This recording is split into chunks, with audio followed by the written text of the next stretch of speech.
আচ্ছা। ইতিমধ্যেই আমার ভাইটার হলো ব্লাড ক্যান্সার। ওহো। ব্লাড ক্যান্সার হওয়াতে আমি তখন খুব ছোট, একেবারেই ছোট, আমার স্মরণও নাই। তখন ব্লাড ক্যান্সার হলো যখন, তখন আমার ভাইয়ের একবারে মৃত্যুসজ্জায় হাসপাতালে নেওয়া হলো। জি, আমি মোহাম্মদ মান্নান হোসেন। তো মান্নান ভাই বয়স কত? আমার বয়স 27 বছর। 27 বছর বয়স। আর বর্তমানে থাকছেন কোথায় আপনি? আমি বর্তমান থাকছি ঢাকা কালাচাঁদপুর, গুলশান 2 নম্বর। আচ্ছা, জন্ম জেলা? জন্ম জেলা নওগাঁতে। নওগাঁতে। ঠিক আছে, শুরু করুন একেবারে ছোটবেলা থেকে। আমি যখন খুব ছোট, আমার যতটুকু মনে আছে ততটুকু থেকে আমি বলতেছি যে আমি যখন একেবারে ছোট, ক্লাস 2তে পড়তাম। ক্লাস 2তে যখন পড়তাম তখন আমার বাবা এবং আমার মা আমার দাদার যে সম্পত্তি, মানে বাড়িঘর, এটা বিক্রি করে দিয়ে নানার বাড়িতে চলে যায়। বড় ভাই ছিল তখন। কয় ভাই বোন ছিলেন আপনারা? আমরা তখন 2 ভাই ছিলাম। 2 ভাই, কিন্তু আমরা মূলত 5 ভাই বোন। তখন আমরা 2 জন জীবিত ছিলাম। ওই সময় 2 জন। ও আচ্ছা আচ্ছা, বাকি সবাই কি মারা গেছে? মারা গেছে সবাই, আমি লাস্ট ছিলাম। আচ্ছা। আমি হওয়ার পর আমার মা অপারেশন করে নাই, যে একটা অপারেশন আছে যে না, আর বাচ্চা না নেওয়ার, রাইট। তো এটার পরে আমরা নানার বাড়িতে চলে যাই। যখন বাবাও তো মার কথা শুনে চলে গেল, সবাই তো চলে গেল। আমি ছোট, আমি অল্প অল্প বুঝতাম তখন। আর আমার ভাইটা ছিল বড়, ও একটু অসুস্থ ছিল। আমাদের বাড়ির থেকে ভাই আমার যাবে না, পরে জোর জবরদস্তি করে নিয়ে যাওয়া হয়। সবাই গেলাম, ওখানে গিয়ে কুড়ে ঘর, খেজুরের পাতার ঘর। কেন নানার বাড়িতে গেলেন? এখানে জমি সব আমার দাদার বাড়ির সব জমি বিক্রি করে দিয়ে পরে এই টাকা পয়সা নিয়ে আমার নানার বাড়িতে যাওয়া হয়। পুরো ফ্যামিলি মিলে? আচ্ছা, বাবা কি করতো? আমার বাবা তখন দিন মজুর কাজ করতো। আচ্ছা।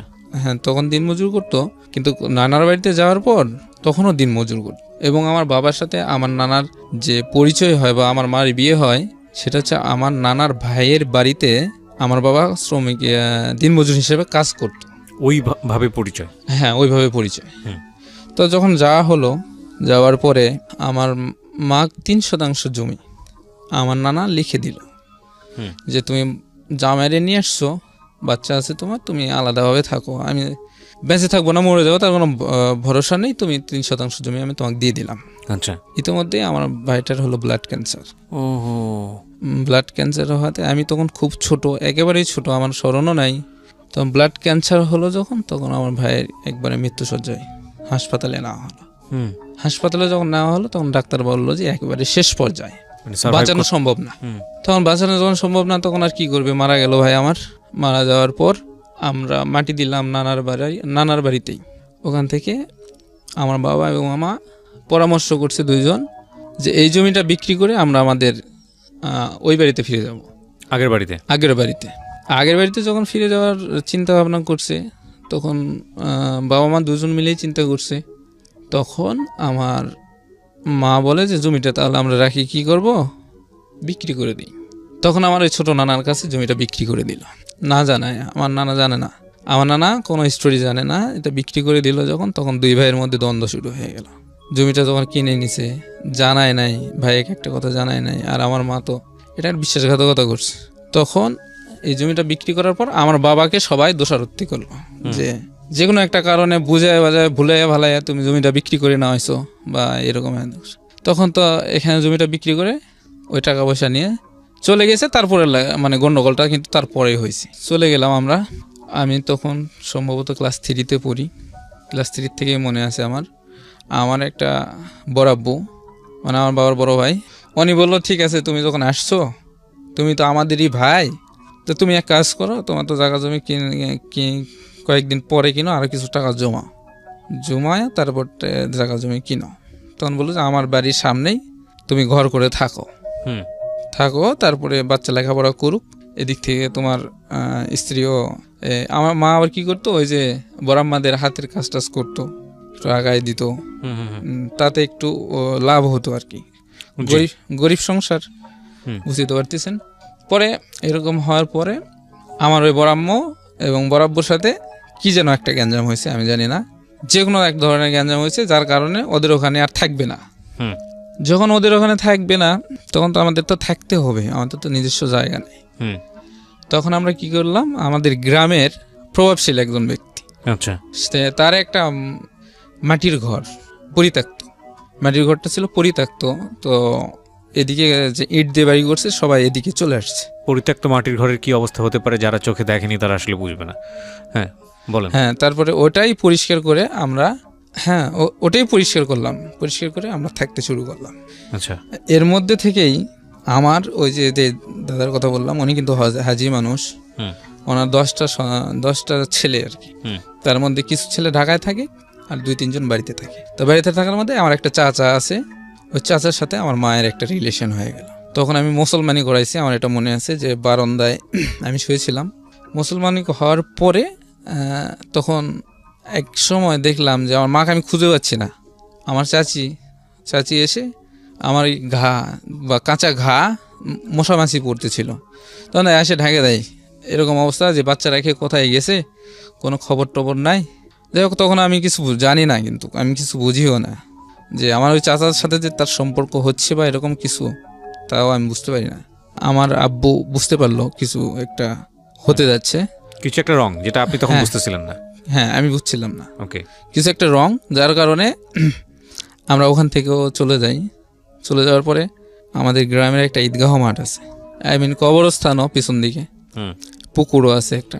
তো রাস্তার সাইডে একটা জায়গা আমরা ঠিক করলাম যে এখানে আমরা বাড়ি করে থাকবো। হুম সবার মণ্ডল মাতব্বর বা প্রভাবশীল ব্যক্তি সবার অনুমতি নেওয়া হলো।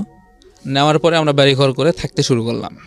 ওখান থেকে আমার স্কুলটা পিছন সাইড হতো, মানে সামনের দিকে হচ্ছে একটা স্কুল, পিছন দিকে একটা স্কুল। হুম হুম তো আমার স্কুলটা গ্রামের পিছন দিকে, আমার এদিকে উল্টা দিকে যেতে হতো। তো আমি উল্টা দিকে যেতাম, ক্লাস করতাম, করতে করতে তখন সম্ভবত ক্লাস 3-তে পড়াশোনা করি। হুম এখান থেকে 4-এ উঠলাম। 4-এ ওঠার পর আমি এরকম ক্লাস করি, কন্টিনিউ যাওয়া আসা করি, হুম খেলাধুলাও করি। চাচাও মাঝে মাঝে আসে বাসায়, হুম আসলে টাকা দিত, 2 টাকা করে দিত, জিনিস খাইতাম। একদিন হঠাৎ করে আমি খেলতে গেছি, হুম হঠাৎ করে আমি ঢুকে পড়ি ঘরের ভিতর। মা বলে ডাক দিয়ে, মা বলে ডাকতে ডাকতে ঢুকে গেছি ঘরের ভিতরে। হুম তো যখন আমি ঢুকছি, তখন আমি যে জিনিসটা দেখছি সেটা আমি বিশ্বাস করতে পারি নাই। পরে আমি দেখে আমি বের হয়ে চলে আসছি। বের হয়ে যখন আসছি, আমি দাঁড়ায় রয়েছি আমাদের বাউন্ডারির এক কোনায়, চুপচাপ দাঁড়ায় রয়েছি। আর আমার মা কাপড় টাপড় ঠিক করে সব কিছু গোছায় নিয়ে, চাচা তো চলে গেল বের হয়ে। আর আমার মা আমাকে বলল যে দেখো মান্নান, তুমি যদি এই কথা কাউকে বলো তাহলে তুমি জীবনেও আমাকে আর পাবা না। আর যদি তুমি কাউকে কিছু না বলো তাহলে তোমার মা তোমারই থাকবে, কেউ কিছু জানতেও পারবে না। আপনার বয়স কত তখন? তখন আমার বয়স 10 থেকে 12 বছর। আপনি পড়াশোনা করতেন ওই সময়টাতে? পড়াশোনা করতাম, ক্লাস 4-এ উঠছিলাম। তো আমার মাথার মধ্যে এটা ঢুকে গেল যে মা তো আমি হারাতে চাই না, আর বাবার প্রতিও আমার এতটা ছিল না, আদর স্নেহ মা মমতা বা বোঝার মতো ক্ষমতা ছিল না। তখন আমি শুধু এটাই চিন্তা করলাম যে আমার মা তো আমি হারাতে পারবো না। এই বিষয়গুলো নিয়ে কি আগে থেকে আপনার পরিবারে কোনো ধরনের কোনো কিছু আপনি টাচ পেয়েছিলেন যে এই ব্যাপারটা নিয়ে কোনো কিছু হচ্ছে, আপনি আগে থেকেই কিছু জানেন বিষয়টা, নাকি এই ঘটনা ফার্স্ট টাইম আপনার চোখে দেখার পরেই আপনি জানলেন, এর আগ পর্যন্ত কিছু জানতেন না? এই ঘটনাটা আগে ঘটছে কিরকম আমি জানি না, কিন্তু আমার চোখের সামনে যখন আমি ফার্স্ট টাইমই ওটা দেখি, ফার্স্ট টাইমই, তখন থেকে আমি বুঝতে পারি। এর আগে কি হয়েছে না হয়েছে অতটা কিছুই জানতেন না? না, বললাম না, বাবাকে বললাম না, কাউকেই বললাম না, পুরোটাই চাপা দিয়ে গেলাম। স্কুল করতাম, নিয়মিত ক্লাস করতাম, আসতাম টাইম মতো।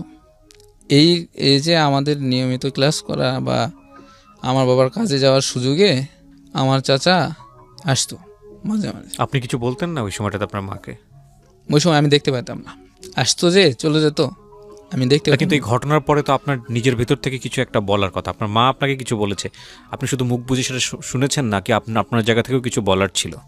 আমি কিছু বলি নাই। কিছু বলেননি? আমি শুধু কাঁদছি যে আমি কি দেখলাম, আমি এটা কি দেখলাম, আমি শুধু কাঁদছি। ভয়ঙ্কর কষ্টের জিনিস। আমি শুধু কাঁদছি, 2 চোখ দিয়ে পানি পড়ে গেছে, কিন্তু আমি দাঁড়ায় আছি বাউন্ডারির মুখেই। আমার মা পিছন থেকে আমার কাছে বলছে, মানে একদম হার্ড কণ্ঠে বলছে, তুমি যদি এই কথা কাউকে বলো তাহলে তোমার মাকে চিরদিনের জন্য হারবা, আর যদি না বলো কিছু সমস্যা নাই, তোমার মার সাথে তো তুমি থাকবা। ওকে। পরে আমরা থাকতেছিলাম, আর ওই চাচার সাথে কিন্তু কন্টিনিউ আমার মাস রিলেশনটা রেখে যাচ্ছে সম্পর্কটা। আর ওই চাচাটার একটা ইয়া ছিল যে যে কোনো মানুষের বিপদ আপদে দৌড়ায় যেত। হুম। তো এই মানে সব কিছু মিলায় আমার মার একটা লোভ জন্ম নেয়, ওনার প্রতি দুর্বল হয়ে পড়ে। যাই হোক, আমি র্যান্ডমলি যেতে চাই, এরপরে কি হলো স্টেপ বাই স্টেপ? এই তারপরে একটা ঘটনা এই ভদ্রলোকের জীবনটাকে কোথায় নিয়ে গেছে আমার মাঝে মাঝে মনে হয় যে আসলে যত কিছুই বলি না কেন, জীবন গল্প অনেক বেশি ডেসপারেট মানুষের লাইফের রিয়েল থিংগুলো তুলে ধরার জন্য। কিন্তু আমার কাছে মনে হয় যে যেহেতু এটা গণমাধ্যমে প্রচার হচ্ছে, সুতরাং সেই জায়গাটা থেকে সেন্সরশিপের একটা ব্যাপার থাকে, অফকোর্স সেলফ সেন্সর বলে যে ব্যাপার থাকে, কিছু কিছু বিষয় আসলে তুলে নিয়ে আসা যায় না। যেমন এই যে বিষয়টা কতটা নির্মম এবং কতটা ভয়ঙ্কর রকমভাবে একটা শিশু মনে ইম্প্যাক্ট তৈরি করতে পারে, এটাকে আসলে সিনেমাতে যদি চিত্রায়ন করা হয় বা অন্য কোনো উপন্যাসে বইয়ে যদি তুলে নিয়ে আসা হয়, তাহলে এই মনের অবস্থার কি বর্ণনা দেবেন একজন লেখক, সেটা তিনি তার মতো করে বলবেন হয়তো বা। কিন্তু যার জীবনে এটা ঘটে গেছে, অল্প করে হোক বা কম করে হোক বা যাই হোক না কেন, প্রিয়জনের এই রকম কোনো ঘটনা, সেটা ভয়ঙ্কর রকমভাবে একটা বাজে অনুভূতির জন্ম দেয় একটা শিশু মনে।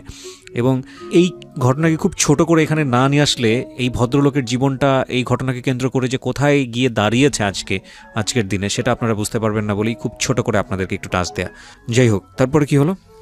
হ্যাঁ, তারপরে আমরা আমার বাবাকে কিছু বললাম না, হাইড করে গেলাম সব কিছু, স্বাভাবিক চলতে থাকলো। মা কন্টিনিউ ওই লোকটার সাথে। আপনি মার সাথে পরে স্বাভাবিক ছিলেন নাকি আপনি মাকে স্বাভাবিক ছিলাম, স্বাভাবিক ছিলেন? স্বাভাবিক ছিলাম। আমি সব কিছু মাথার থেকে ঝেড়ে ফেলে, আমার মাকে আমি হারাতে পারবো না, আমার শুধু এইটুকুই ছিল যে মাকে ভালোবাসতেন প্রচুর? হ্যাঁ, ভালোবাসতাম, প্রচুর ভালোবাসতাম। পরে এর মধ্যে থেকে বাবা এবং মার মধ্যে একটু কথা হয়, সেটা হচ্ছে যে সংসারের উন্নতি বিষয়টা নিয়ে। সংসার ডেভেলপ করবে, তারা জায়গা জমি একটু কিনবে, একটু ঘর করবে, বাচ্চার লেখাপড়া চালায় যায়। তো এটা আমার বাবার সাথে বসে একটা মানে কথাবার্তা চলে। তখন আমার মামা ঢাকাতে থাকতো। তো যখন এই কথাটা চলে, তখন আমার মা বলে যে আমি তাহলে ঢাকাতে গিয়ে চাকরি করি, আর তুমি বাড়িতে থাকো, থেকে কিছু টাকা জমাও। আমি ঢাকায় গিয়ে চাকরি করে কিছু টাকা জমাই, আর আমি মান্নানকে সাথে নিয়ে যাই। আমার কথা বলছে, আমি ওকে সাথে নিয়ে যাই। আর আমিও ইচ্ছুক ছিলাম যে আমি যাব, মার সাথেই যাব। তো আমি কিন্তু বিষয়টা জানতাম, তারপরেও বলি নাই। এটা হচ্ছে আমার বাবা ঠকানোর একটা চাল। এই ভদ্রলোকের সাথে যিনি আমার চাচা ছিল, উনি আবার ওনার সাথে মিট করছে যে আমরা ঢাকা বাস স্ট্যান্ড চলে যাব, তুমি ওখানে চলে আসবে, আসে আমরা একসাথে ঢাকা চলে যাবো। এই বিষয়টা কিন্তু আমি জানতাম, কিন্তু আমি কাউকে কিছু বলি না। ওইটা আপনি আগে থেকেই জানতেন? এটা আমি আগে থেকে জানতাম, পরে আমি বলি নাই। পরে আমরা ঢাকা বাস স্ট্যান্ড গেলাম রাতের বেলা। তো রাত্রে যখন আমরা পৌঁছাই ঢাকা বাস স্ট্যান্ড, তখন আমরা কাউন্টারে বসি, মা সহ কাউন্টারে বসি। আমার একটু ভালোই লাগতেছিল, কারণ ঢাকাতে আমি কোনোদিন যাই নাই। আমি তো ছোট মানুষ, এমনিতেই তো বুঝতাম কম, তো একটু আনন্দ ফিল করছিলাম যে আমি ঢাকাতে যাই নাই, জীবনে প্রথম ঢাকাতে যাচ্ছি, কখন আসবে গাড়ি। হ্যাঁ, তখন আমার চাচাটা আসে, কিছুক্ষণ পর আসে। তখন সম্পূর্ণ কিছু টিকিট রেডি করে একটু অপেক্ষা করার পরে গাড়িতে উঠলাম। গাড়িতে ওঠার পর কিছুক্ষণ যাওয়ার পরে আমি ঘুমাই গেছি। যে আপনার কোকাকোলা, নয়নগর কোকাকোলা। তখন আবার কোকাকোলাতে এত বাড়িঘর ছিল না, একটা ঝিল ছিল, আর ঝিলের মধ্যে মানে কবুতরের টঙের মতো বাসা ছিল। তো ওইরকম একটা বাসায় আমার মামা থাকতো। আমরা সরাসরি মামার বাসায় উঠে গেলাম। মামার বাসায় যখন আমরা উঠছি, তখন মামাও বিষয়টা জানতো। জানার কারণে মামাও কিছু বলে নাই। যে মানে সবাই মিলে আপনার বাবাকে ঠকাচ্ছেন? সবাই মিলে ঠকাচ্ছে, আমিও ঠকাইছি। পরে যখন আমরা ওই বিষয়টা মানে যখন আমরা উঠলাম, আমার মামা তো ভাইও জানতো জিনিসটা, কিন্তু তো মামি ছিল না তখন। তো আমরা বাসায় থাকা শুরু করলাম। মার জন্য চাকরির, মামা বললো যে আমার জন্য একটা চাকরি দেখো। আর আমার চাচার কথাটা হচ্ছে যে তিনিও চাকরি করবে, ভালো একটা চাকরি দেখেন। ওই বাসাটা থাকতাম, কাঠের বাসা ছিল, নিচে পানি, উপরে টিন, কাঠের উপরে টিন। তখন কি করতো, ওই বাসায় থাকতো, মার সাথে একটু সময় কাটাতো, কাঠের নিচ দিয়ে মাছ ধরতো, ঝিলের মাছ বড়শি দিয়ে। যখন এগুলো করতো, তখন তো একদিন মনে করেন যে ঝিলের মালিকের কাছে ধরাই খাইয়ে গেছিল, অল্পর জন্য বেঁচে গেছে। তো এর মধ্যে আমার সাথে কিছু কথা কাটাকাটি হয়। আপনার চাচার? হ্যাঁ, আমার চাচার। আমি কিছু কথা ধরি বলতে কি, আমার চাচা আমার মায়ের সাথে যখন সম্পর্ক মানে সময় কাটাতো, তখন আমি বলতাম যে আপনি আমার মায়ের সাথে এরকম করেন কেন? আপনি আসছেন মেহমান হিসাবে, আপনি আমার মায়ের সাথে এরকম করেন, আর আপনার এতদিন থাকা লাগবে কেন? আপনার কি এটা শ্বশুর বাড়ি বা বাড়িঘর? আপনি এখানে থাকেন। উনি বিবাহিত ছিল? বিবাহিত ছিল। আপনি এখানে থাকেন, কিসের জন্য থাকেন? নিজের ক্ষমতা নেই কাজ করে খাওয়ার, এরকম কন্টিনিউ ঝগড়া চলতো। একদিন আমার মায়ের সামনে বটি আছে না, বটি নিয়ে আমাকে জবাই করতে বের হয়। আমি কথা ছাড়তাম না, মানে ঢাকাতে আসার পরে আমার কথা মুখ ফুটে গেছিল, আমি কথা ছাড়তাম না। তো আমি দৌড় দিকে গিয়ে বাথরুমে লুকাই, বাথরুমের ভিতরে ছিটকানি আটকায় দিয়ে আমি লুকাই থাকি। আর একটা কারেন্টের একটা লাইট ছিল, আমি বলছিলাম যে আমি এখান থেকে মারা যাব, আমি আপনাদের সবাইকে মানে একটা সমস্যার মধ্যে ফেলাবো, আপনারা আমাকে নিয়ে এসে এরকম ধরনের আমাকে মারার চেষ্টা করতেছেন। পরে আমার মা কিন্তু কিছু বলে নাই তখন, মানে মাও অসন্তুষ্ট, মানে আমার প্রতি অসন্তুষ্ট কথাগুলো বলার পর। একদিন আরও একদিন ঝগড়া হলো। একদিন হার্ডলি বললাম যে আপনি যদি বাপের ছেলে হন তাহলে কাজ করে খান, এখানে আমার মামার বাসায় বসে বসে খাচ্ছেন, ঘুরতেছেন, রিল্যাক্স করতেছেন কেন? তখন আমার কথাটা শুনে আমার মা বলল যে, মানে রাগ হয়ে গেল। যখনই রাগ হয়ে গেছে তখন ওনার কাপড়, ব্যাগ ট্যাগ ইত্যাদি গোছায় নিয়ে উনি চলে গেল। আর আমার মাকে একটা কথা বললো, সেটা আমি কিন্তু বেশি দিনের জন্য যাচ্ছি না, আমি একটু ঘুরেই চলে আসবো, মানে আমাকে সান্ত্বনা দেওয়ার জন্য সে চলে গেছে। আর আমার মাকে সান্ত্বনা দিল যে আমি আমার ওই ভাইয়ের বাসার থেকে, ওনার ভাই ছিল ঢাকায়, আমি কয়েকদিন থাকে আসি। কিন্তু এটা ছিল না, তার মনে ছিল যে একবারেই চলে যাওয়ার কথা। সে ওখান থেকে গেছে, আর কোনো দিন ফিরে নেই। এইভাবে থাকতে থাকতে মা আমাকে বকা দিত, হ্যাঁ তুই কেন এই কথা বললি, তুই বলার কারণে আজকে আমার এই সমস্যা। চলে গেল, চাকরি বাকরি করতো। যখন এত প্রেশারের মধ্যে, আমার লেখাপড়ার কিন্তু কোনো খবর নাই এর মাঝে। আর তার হঠাৎ একদিন দেখি আমার বাবা ঢাকায় এসে মামার বাসায় হাজির। আমি যে কি খুশি হয়েছি সেই মুহূর্তে তা বলার মতো না। এত খুশি হয়েছি যে আমি সাথে সাথে বাবার সাথে বাড়িতে চলে যাব, আমি মার কাছে এক সেকেন্ডও থাকবো না। হ্যাঁ, তখন আমার মামা আসলো ডিউটি শেষ করে, মামা তো হয়তো বাসায় থাকতো। তো আমার বাবা যে বাড়ির থেকে আসছে এই 6 থেকে 7 মাস পর, আমার মাকে যে একটু কথা বলতে দিবে বাবার সাথে, এরকম সময়টা আমার মামাতো ভাইয়েরা বা মামারা দেয় নাই। যখন দেয় নাই তখন নিজেও একটু সময় করে নিতে পারে নাই। কথা বলার যে একটা, যে আমার মার সাথে যে কথা বলবে দুইটা মন খুলে, এরকম কথাও বলতে পারে নাই। কিন্তু আমার বাবা কিন্তু তখনও জানতো না যে আমার ওই চাচা ওনাকে নিয়ে আসছে, তখনও কিন্তু জানতো। তারপরে আমি ওখান থেকে বাড়ির উদ্দেশ্যে আমি বাবাকে বলি যে বাবা আমি বাড়িতে যাব, তুমি যখনই যাও আমাকে নিয়ে যাবা। আমার মাও রিল্যাক্স ফিল করলো যে ও চলে যাক, আমি একটু শান্তি মতো থাকতে পারবো। তো যাই হোক, অনেক কিছু হওয়ার পরে মাকে অনেক বুঝালো, মাকে নিয়ে যাওয়ার জন্য অনেক চেষ্টাই করলো। যথার্থ চেষ্টা করার পরেও আমার বাবাকে বুঝ দিল যে দেখো আমি বাড়িতে যাব, এখন কি নিয়ে যাব, এখন যে আমি ঢাকাতে আসছি তো বড় মুখ করে, আমি তো জায়গা জমি কিনবো, বাড়িঘর করব, বাচ্চাকে ভালোভাবে মানে ভালো পোশাক পরাবো ইত্যাদি। তো তখন আমার বাবা এটা বুঝতে পারলো যে আসলে তো কথাটা ঠিক। তখন আমরা চলে যাই মাকে ছাড়াই যখন আমরা বাড়িতে চলে যাই, তখন আমরা থাকতাম ওই পুকুর পাড়ে, ঈদগার ধারে, রাস্তার সাইডে। তো ওখানে আমাদের ছোট্ট ঘর। তো আমি কি করতাম, স্কুলে যেতাম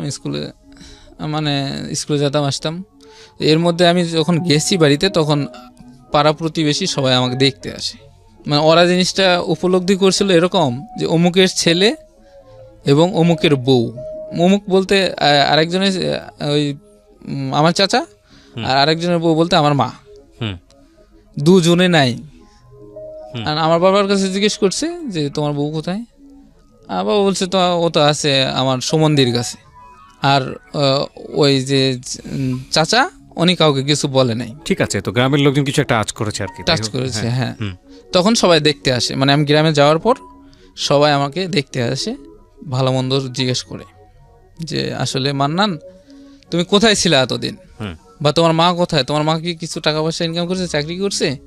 তখন আমি সব কিছু, আমি যা জানতাম সব কিছু সবার সামনে বলে দিই, এই ঘটনা, এই সম্পর্ক, এই মানুষের সাথে আমার মা এইভাবে গেছে। তখন আপনার বাবা ফার্স্ট জানলো আপনার কাছ থেকে? আমার বাবা তখন ফার্স্ট জানলো। আমি বাবার বুকে মানে চাপে ধরে আমি কথাটা বলি, বাবা আমি তোমার কথাটা বলতে পারি নাই, আজকে শোনো একটা কথা। সেই কথাটা হচ্ছে আমার মার সব প্ল্যান ছিল এরকম, ঠকানোর প্ল্যান ছিল। আমি বুঝতে পারি নাই যে তোমার সাথে এই ঘটনাটা ঘটবে। আমি তো বুঝছিলাম যে আমাদের সংসার আরও বড় হবে, আমি বড় হব, লেখাপড়া শিখবো, চাকরি করব, তোমরা থাকবা, একটা সুন্দর সংসার হবে আর কি। কিন্তু সেটা তো আর হলো না। তারপরেও আমরা 1 বছর মার অপেক্ষায় থাকলাম। বাবা আপনাকে কি বলেছিল এই মুহূর্তে? বাবা বলছে যত কিছুই হয়েছে, আমি তারপরেও তোমার আম্মু যদি আসে আমি অনুরোধ করব আসার জন্য, যদি আসে তাহলে আসতে পারে, যেন আসতে পারে। তখন তো ফোনের যোগাযোগ ছিল না, ফোনটা ছিল একবারে কম। তখন আমার এই ঘটনাটা আমি যে এলাকাবাসীর কাছে বলছি, বাবার কাছে বলছি, এই ঘটনাটা আমার ওই চাচা ও আবার জানতে পারছে। ও যখন জানতে পারছে তো ও আবার টেলিফোন করছে আমার মামার কাছে। ফোন করে আমার মা বলছে যে গ্রামে তো মুখ দেখানোর মতো আর কোনো কথা বাকি নাই, তোমার ছেলে এইসব কথা বলছে, তো তুমি গ্রামে কিভাবে আসবে? হ্যাঁ, তখন আমার মা বলে না থাক, আমি আর যাবো না, আর গেলে আমার স্বামী মানে আমার বাবার কথা বলে যে গেলে আমাকে মারেই ফেলাবে। একটা ভয় ছিল তার মধ্যে। তো ভয়টা যখন ছিল, এটা অবশ্য ওনার ভয়, আমার বাবা শাসন করতো এটা সত্য, কিন্তু ম্যারেজে ফেলাবে এরকম ছিল না। তো উনি ভয় পাইতো যে আমার অপরাধের কারণে আমাকে হয়তো বা বাড়িতে নিয়ে যায়, সাইসুই দিয়ে নিয়ে যায়, মারে ফেলাবে বা মারবে। আমরা 1 বছর ওই পুকুর পাড়ে থাকলাম। আমি কখনো রান্না করি, কখনো বাবা রান্না করে কাছ থেকে এসে। এইটুক বয়সে আমি রান্না করতে পারছিলাম। যখন রান্না করতাম, খাওয়া দাওয়া করে চলে যেতাম স্কুলের সময়টাই লেখাপড়া করতাম, আর বাদ বাকি সময়টা খেলাধুলার উপর দিয়ে চলে যেতাম। পড়াশোনা খুবই মানে কমে গেল আমার। কমে যাওয়ার পর আমার ফুফা একদিন আসে হঠাৎ করে। ফুফা বলে যে এভাবে তো জীবন চলে না, এইভাবে কতদিন থাকবা তোমরা? তো আমার ফুপি বলে যে মান্নানিকে আমার কাছে দাও, আর তোমরা নতুন করে একটা সংসারের চিন্তা ভাবনা করো। ফুপার সাথে কথাবার্তা এটা। তো কী করলো, ফুপা বললো যে তাহলে তোমরা আমার বাড়িতে চলো, আগে আমার বাড়িতেই থাকবা, ওখানেই খাবা। আমার বাবা বলেছে তোমার বোন রান্না করে দিবে, তুমি বাজার করে টাকাগুলো বাজার করবা, খাবা, 2 বাপ ছেলে মিলে থাকবা। তো আমরা চলে গেলাম ওখান থেকে, ওই পুকুর পাড় থেকে আমরা ওখানে মুভ করলাম ফুপার বাড়িতে। থাকতে আমার ফুপা আবার মজ্জেম ছিল, মসজিদে আজান দিত। তো ফুপা মাঝে মাঝে অসুস্থ হলে আমি আজান দিতাম, মসজিদে গিয়ে থাকতাম। তখন কথাবার্তা মানে লেখাপড়ার কোনো কথাবার্তা আর হয়নি। তখন কী করলো আমার ফুপা গার্জেন হিসেবে ঘটককে পাত্রী দেখতে বললো যে আমার শালার জন্য একটা পাত্রী দেখো, তার তো আর এইভাবে চলে না, তো বিয়ে সে দিতে তখন পাত্রী দেখলো আমাদের গ্রাম থেকে বেশ কিছু দূরে, 10 কিলোমিটার দূরে দেখলো। পাত্রী যখন দেখছে, তখন পাত্রীর গার্জিয়ান জানতে চাইছে যে আগের স্ত্রীটা কি ডিভোর্স হয়েছে কিনা, না হলে তো আমরা বিয়ে দিতে পারবো না। তো যখন এই কথাটা প্রশ্ন করছে, তখন আমার ফুফা বলছে যে আমার একটা উকিল আছে, তাহলে ওনার সাথে পরামর্শ করি, যেহেতু আমরা কোনো ডিভোর্স লেটার পাই নাই আমার মার পক্ষের থেকে, আমার মার পক্ষের থেকে তারা কোনো ডিভোর্স লেটার পায় নাই, সেহেতু একটা কোর্টের একটা আপিল আমরা নিয়ে আসি। কোর্টে গেল, উকিলের সাথে আলোচনা করা হলো, আমি সাক্ষী দিলাম যে আমার মা বহুত আনার চেষ্টা করা হয়েছে বা করছে আমার বাবা, কিন্তু আমার মা আসে নাই। বাট উকিলের সামনে কি এগুলো উকিলকে মানে কোর্টে কি আপনি বলেছেন যে আপনার মার যে যেসব ব্যাপার আপনি দেখেছেন বা এরকম কোনো কিছু? এরকম কিছু জিজ্ঞাসা করে নাই। আচ্ছা, শুধু জিজ্ঞেস করছি যে তোমার আম্মু আসবে না? তো আমি বলছি যে না, আর আসবে না। আচ্ছা, তো কেন আসবে না? তখন বলছি যে আমার আম্মু যখন গেছে তখন এই ঘটনা করছে। মানে বলছেন তো তাহলে আলটিমেটলি? একটু বলছি, মানে বিস্তারিত বলেননি? বিস্তারিত বলি নাই। বিস্তারিত আমরা এখানেও আনতে চাচ্ছি না। হ্যাঁ, তখন ওই উকিল তখন বললো যে তোমার আম্মু তো আসবে না, তুমি তো এটা শিওর বলতেছো? বলছে হ্যাঁ, এটা আমি শিওর বলতেছি যে আমার আম্মু আসবে না, এই সংসারে সে আসবে না। এটা কি জজের সামনে? জজ না, উকিলের সামনে। আচ্ছা, তখন উকিলকে একটা কোর্ট পারমিশন দিয়ে একটা অ্যাপ্লিকেশন মানে সাবমিট করে যে এটা নিয়ে যেয়ে দেখালে কাজে বিয়ে পড়ায় দিবে। তো ওই কাগজটা কয়েকদিন ধরে ঘোরা লাগছে, মানে আমি তো সহজভাবে বলতেছি, এটা কিন্তু কয়েকদিন কোর্টে যাতায়াত করে আমার বাবা কাগজটা নিয়ে আসছে, আর বাবা আর ফুফা। তখন নিয়ে আসার পর আপনি মাকে মিস করতে তো ওই সময়টাতে? আমি খেলাধুলার চলে বেশি থাকতাম, আর মিস করতাম কখন, যখন রাতে ঘুমাতে যেতাম তখন একটু মিস করতাম, আর তেমন একটা মিস করতাম না, কারণ ফুফু ছিল তখন। আর আগে মিস করার কথাটা যেহেতু বললেন, আগের কথা মনে পড়ে গেল। বাবার সাথে যে 1 বছর ছিলাম, 1 বছর আমি বাবার গলা ধরে ঘুমাইছি, কোনোদিন বাবা ছাড়া ঘুমাতে পারি নাই। বাবা বেঁচে আছে? হ্যাঁ, বেঁচে আছে। বিয়ে করলো ওখানে আমার সেকেন্ড মা। ওখানে যখন বিয়ে করলো 15 দিন বা 1 মাস আমার বাবা তখন ওখানে শিফট করলো ওই শ্বশুর বাড়িতে। আর আমার ওই ছোট মায়ের একটু সমস্যা ছিল, উল্টাপাল্টা কাজ করতো, শিশু মানুষের মতো কাজ করতো, শিশু মানুষের মতো মানুষের সামনে গাছে লাফ দিয়ে উঠতো, আরও অন্যান্য কাজ করতো। যে শিশু মানুষের যে বুদ্ধি যেরকম থাকে তার বুদ্ধিটা ছিল ওরকম। এই কারণে ওনার পক্ষের থেকেও আমার বাবার তো বিবাহিত, এই পক্ষের থেকেও মানে এটা মিউচুয়েট করে বিয়েটা হয়। তো হওয়ার পরে ওখানে থাকতে থাকতে আমাকে ওখান থেকে একটা স্কুলে ভর্তি করে দেওয়া হয় 6ষ্ঠ শ্রেণীতে, এবং আমার মনে আছে আমি 3 দিন ক্লাস করছি। এই আপনার শেষ পড়াশোনা? এই আমার জীবনের ওখানকার শেষ পড়াশোনা। 3 দিন ক্লাস করার পরে আর কেউ বলেও না যে আমি স্কুলে যাও বা ক্লাস করো বা লেখাপড়া করো। আমি খেলাতে ব্যস্ত, খুবই ব্যস্ত, খেলতে ব্যস্ত। তখন ওখানে কিছু কাজ হয়, যেমন মায়ের সাথে গন্ডগোল হতো, বাবার সাথে ঝগড়া হতো, আবার আমার ওই মামাদের সাথে ঝগড়া হতো। এগুলো আবার ফুবার কাছে বলছে বাবা এসে যে এই ঘটনা। তখন বলছে যে ঠিক আছে তোমরা আবার এখানে চলে আসো। আমি কি কথা বলতেছি গার্জেনের সাথে, তোমার ওই স্ত্রীক নিয়ে চলে আসো। তা আমরা আবার চলে আসি। ওখান থেকে যখন চলে আসি তখন তো স্কুল আরও দূরত্ব হয়ে গেল, তখন তো স্কুলের আর কোনো নাম নেই। যখন এখানে চলে আসলাম তো হঠাৎ করে থাকতে থাকতে একদিন ফুবার সামনে, ফুবাতে যেহেতু বড় মানুষ, সম্মানী মানুষ, সে আমার ওই মাটা লাফ দিয়ে পেয়ারার কাছে উঠে যায় পেয়ারা খাওয়ার জন্য। এটা আমার ফুবার মাইন্ডে লাগে। এটা যখন আমার ফুবার মাইন্ডে লাগে তখন গার্জিয়ানের সাথে কথা বলা হয়। কথা বলে আমার মা তাদের বাড়িতে পাঠিয়ে দেওয়া হয়। যখন পাঠিয়ে দেওয়া হয় তখন কিছু হয় নাই। তারপরে আস্তে আস্তে সব ত্রুটি আমার ওই নানার বাড়ির সবাইকে বলা হয়। যখন বলা হয় আমি কিন্তু এগুলো কিছু জানতাম না, পরে শুনছি। একদিন হঠাৎ করে শুনলাম যে ডিভোর্স হয়ে গেছে আমার মার সাথে, এই ছোটো মায়ের সাথে বাবার ডিভোর্স হয়ে যায়। তো ডিভোর্স যখন হয়ে যায় আমার কোনো ইয়ে নেই, আগ্রহ নাই, ইয়েস নো কোনো ইয়ে নেই, পরামর্শই নাই। তো এরকম হতে হতে মানে ডিভোর্স যখন হয়ে যায় তখন তো সম্পর্ক আর নাই। এখানে আবার ওই সে আগের মতোই ফুপার বাড়িতে থাকা শুরু করলাম। বাবা কাজ করতো, আমি খেলে সারাদিন কাটাতাম, আর ফুপার কাজে একটু হেল্প করতাম।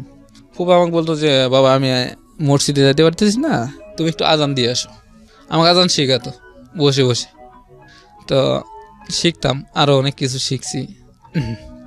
পরে বাবা এরকম কাজ করতো, নিয়ে এসে বাজার করে দিত, আর ফুপু রান্না করে দিত, আলাদা করে রান্না করতো। কিন্তু পাশের এলাকার থেকে ঘটকার একটা প্রস্তাব নিয়ে আসে, এই বিবাহের প্রস্তাব। তখন ওই প্রস্তাবটা যখন নিয়ে আসে কথাবার্তা সব ওকে হয়ে যায়। দেখতে গেলে বিয়ে করে, মানে বিয়ের একটা ইয়ে করে দেখতে গেছে, সেই দিন রাতেই বিয়ে। আমি তো জানি না দেখতে গেছে, আমাকে কেউ জানায় নাই। পরে ফুপা আমাকে বলতেছে চলো আমরা একটা জায়গায় যাই। পাশের গ্রামে গেলাম সবাই, আর যারা যারা জানতো সবাই তো প্রস্তুতি নিয়ে গেছে, আর আমি প্রস্তুতি ছাড়াই যে পোশাকে ছিলাম এই পোশাকেই গেছি। পরে যখন গেছি ওখানে তখন আমার ওই নানি দেখছে যে এটা কিন্তু ছেলে। তখন আমার নানি আমার কাছে টেনে নেয়, বাবা আসো, হাত মুখ পরিষ্কার করে দেয়। ওই দিন রাত্রে বিয়ে শাদী হয় বাবার সাথে আমার তৃতীয় মায়ের। প্রথমে আমরা ফুপার বাড়িতে নিয়ে আসি আমার ছোট মায়ের। নিয়ে আসার পর আমার বাবা কিছু টাকা জমাইছে, জমানোর পর এই টাকা দিয়ে আমার নানার বাড়ি থেকে কিছু টাকা দিয়ে একটা জমি কিনে দিবে, জায়গা মানে থাকার জায়গা। হ্যাঁ, এই ঘরটা আবার ওই নানির বাড়ির সাথে, মানে নানাও জমি কিনছে, বাবাও কিনছে, একসাথেই কিনছে, একই জমি, এক দাগেই জমি। আমাদের একটু অল্প, তাদের একটু বেশি। জমিটা কেনার পর বাড়ি করছে, এখন বাড়ি করছে কিন্তু তখন করে নাই। তখন এরা আমার ফুপার উপরে একটা চাপ দিল যে জমিটা যখন কিনছে তখন আমার ফুপাকে বলল যে এই জমিটা তো গন্ডগোলের জমি, এই জমিটা দখলে রাখতে হবে, না হলে পরবর্তীতে সমস্যা হবে। তো আমরা জামাইক আর মেয়েকে নিয়ে যেতে চাচ্ছি, আপনারা কি বলেন? ভালো মন্দ পরামর্শ করে ফুপা অনুমতি দিল। এটা কিন্তু চাল ছিল আমার ওই নানার এবং নানির এবং আমার মার, কিন্তু ফুপা এটাও বুঝতে পারে নাই। আর ফুপা বুঝতে পারলেও এটা অতটা গুরুত্ব দেয় নাই। আমরা চলে আসি এখানে পার হয়ে। আসার পরে মাটি দিয়ে আমরা ঘর বানাই। আমি এখানে থাকতাম না, কিছুদিন এখানে থাকার পর বুঝতে পারছি যে এখানে থাকা সম্ভব না, ফুপুর কাছে যাই থাকতাম। একদিন ফুপুর কাছে যেতাম, একদিন এখানে থাকতাম, একদিন ফুপুর কাছে যেতাম, একদিন এখানে থাকতাম। এরকম করতে করতে বাবা কি করলো, দোকানে দিল একটা। গ্রামের এলাকার মাঝে একটা মোড় থাকে না, হুম। এই মোড়ের একটা দোকান, সেটা হচ্ছে সাইকেল মেকারের দোকান। সাইকেল এবং transistor, TV, television, cycle and radio হুম। আর টর্চ লাইট, এই মেকারের দোকান হচ্ছে। ওই আমার সম্পর্কে মামা হয়, হুম। মামাকে বললো যে ওকে একটু নিয়ে রাখো, কাজটা শিখুক। তো আমি কি করলাম, কিছুদিন কাজ করলাম, করার পরে আমি ছোট মানুষ, একটা স্পিকার পাইছি। স্পিকারটা আমি নিয়ে মামাকে না বলে স্পিকারটা আমি বাসায় নিয়ে এসেছি, কিন্তু স্পিকারটা রেডিওর ছিল। আর স্পিকারটা নিয়ে এসে আমি আর দোকানে যাই না। আমি যখন দোকানে যাই না, মামা আমাকে খবর দেয় যে তুমি আসো না কেন। আর মামা বলছে এখানে একটা স্পিকার ছিল, এটা কই? আমি কই আমি জানি না।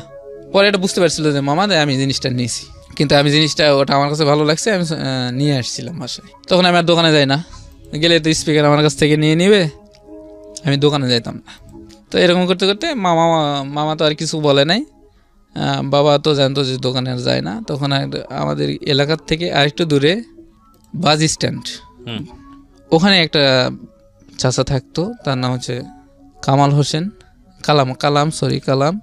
তো ওনার দোকানে আমাকে আবার দেয় ম্যাকারির কাজে, হুম। রিক্সা ভ্যান সাইকেল ম্যাকারির কাজে। তো আমি ওখানেও করতে থাকি। আবার তখনই মোবাইলটা, চাচা একটা মোবাইল কিনে, ব্যবসা, বিজনেস, গ্রামীণ যে বিজনেস সিমটা হুম। উনি কিনে ব্যবসা করতো। আচ্ছা। আর আমি ওই ম্যাকারের কাজ করতাম, ছোটোখাটো কাজগুলো আমি করতাম। সবগুলো করতে করতে 1 বছর অতিবাহিত হয়ে গেছে। হুম। যাওয়ার পর পাশে একটা দোকান ছিল, টি স্টল। তো চাচা কিন্তু আমাকে কোনো বেতন দিত না, হুম। আমি শুধু থাকতাম, খাইতাম আর কাজ করতাম। ইলেক পোশাকও তেমন একটা, মানে পরিপোশাকও তেমন একটা দিত না। আচ্ছা। তো আমি বাবার দেখলাম, বাবা বললাম যে বাবা, কারো হাতে একটা খবর দিছিলাম যে বাবাকে দেখা করতে বলো। তো বাবা আমার কাছে আসছিল। আমি তখন বলছিলাম যে ওইটি টি স্টলে একটা লোক নিবে, ওদের লোকটা চলে গেছে, হুম। আর ওরা বেতন দিবে। তো এখন আমি এখানে কতদিন বেকার খাটবো বা বেকার কাজ করব, তুমি একটু তাদের সাথে কথা বলো। তখন আমার ওই সুইট ভাই ওনার সাথে কথা বললো। বাবা যখন কথা বললো, তখন সুইট ভাই এবং ওই কালাম চাচা দুইজনে কথা বললো পার্সোনালি। তো কথা বলে দুজনের সাথে ঠিক আছে, মানে পাশের দোকান যে হতো, সেই দোকান থেকে আমার দোকানে আসবে, একটু কথা বলে নিল। তো ওনারা কম্বিনেশন করে চাকরিটা হয়ে গেল, চাকরি বলতে কি কাজ হয়ে গেল। তখন কাজ করতেছি। কিসের কাজ ছিল এটা? এটা ছিল চায়ের দোকানের। চায়ের দোকানের কিসের কাজ? চা বানানো, দুধের কেটলি পরিষ্কার করানো, মানে হেল্পিং হ্যান্ড হিসেবে। হেল্পিং হ্যান্ড হিসেবে। Okay, হুম। পান বিক্রি করতাম, বিড়ি সিগারেট বিক্রি করতাম, হুম। বিস্কিট বিক্রি করতাম। হুম। আবার ওখান থেকে 1 কিলোমিটার দূরে ছিল পুলিশ লাইন, ওখান থেকে পানি নিয়ে আসতাম, ভাড়া পানি নিয়ে এসে। কয় টাকা পেতেন? মাসে 100 টাকা, প্রতি মাসে 100 টাকা করে পেতাম। ওকে। প্রতি মাসে 100 টাকা। ওই ভাড়াটা নিয়ে আসতাম, 2টা বালতি নিয়ে কাদের মধ্যে করে নিয়ে আসতাম পানি অনেক দূর থেকে। ওই আমাদের ওদিকে আবার অতিরিক্ত আয়রন বেশি পানিতে, চা খাওয়া যায় না। ওটা হচ্ছে সাপ্লাইয়ের পানি ছিল, ওটা আমি ওখান থেকে নিয়ে আসতাম। তো নিয়ে এসে ওই ভাঁড়, একটা বড় একটা ডাবর বা কলস, বড় একটা কলস ছিল, ওই কলসটা আমি ভরাতাম। এরকম করতে করতে আর থাকতাম ওনাদের বাসায় রাতের বেলা, খাওয়া দাওয়া ওখানে বাসায় করতাম, কোনো দিন দোকানে করতাম। এখানে থাকতে থাকতে আমি একটা জিনিস করি, সেটা হচ্ছে যে 1 টাকা 2 টাকা করে নিতাম ক্যাশ থেকে। যখন ক্যাশ থেকে 1 টাকা 2 টাকা মানে নিতাম, আলটিমেটলি চুরি করা যেটাকে বলে। হ্যাঁ চুরি করা, না বলে সরানো। না বলে সরানো। এই টাকাটা রাখতাম, আবার ওই যে ক্যাশের নিচে মাটি ছিল, ওই মাটির নিচে একটা ব্যাংক বসায় রাখতাম, ওই ব্যাংকে জমাতাম। হ্যাঁ জমাতাম যখন, তখন এটা বেশ কিছুদিন যায়। যাওয়ার পরে ওই ভাইয়া বুঝতে পারে, যখন বুঝতে পারে তখন আমাকে দেখায়, এটা কি করছিস, এটা তো ঠিক হয় নাই। হুম। তখন আমি আমার বাবাকে ডাকে বলে, আমি তখন একটা কথাই বলছি যে এই টাকাটা আমি জমাইছি, আমি একটু আমার নানার বাড়িতে বেড়াতে যাব, তখন আমি টাকা আমার কাছে থাকবে না, যা বেতন পাই তা তো বাবাই নিয়ে যায়, আমার কাছে টাকা ছিল না।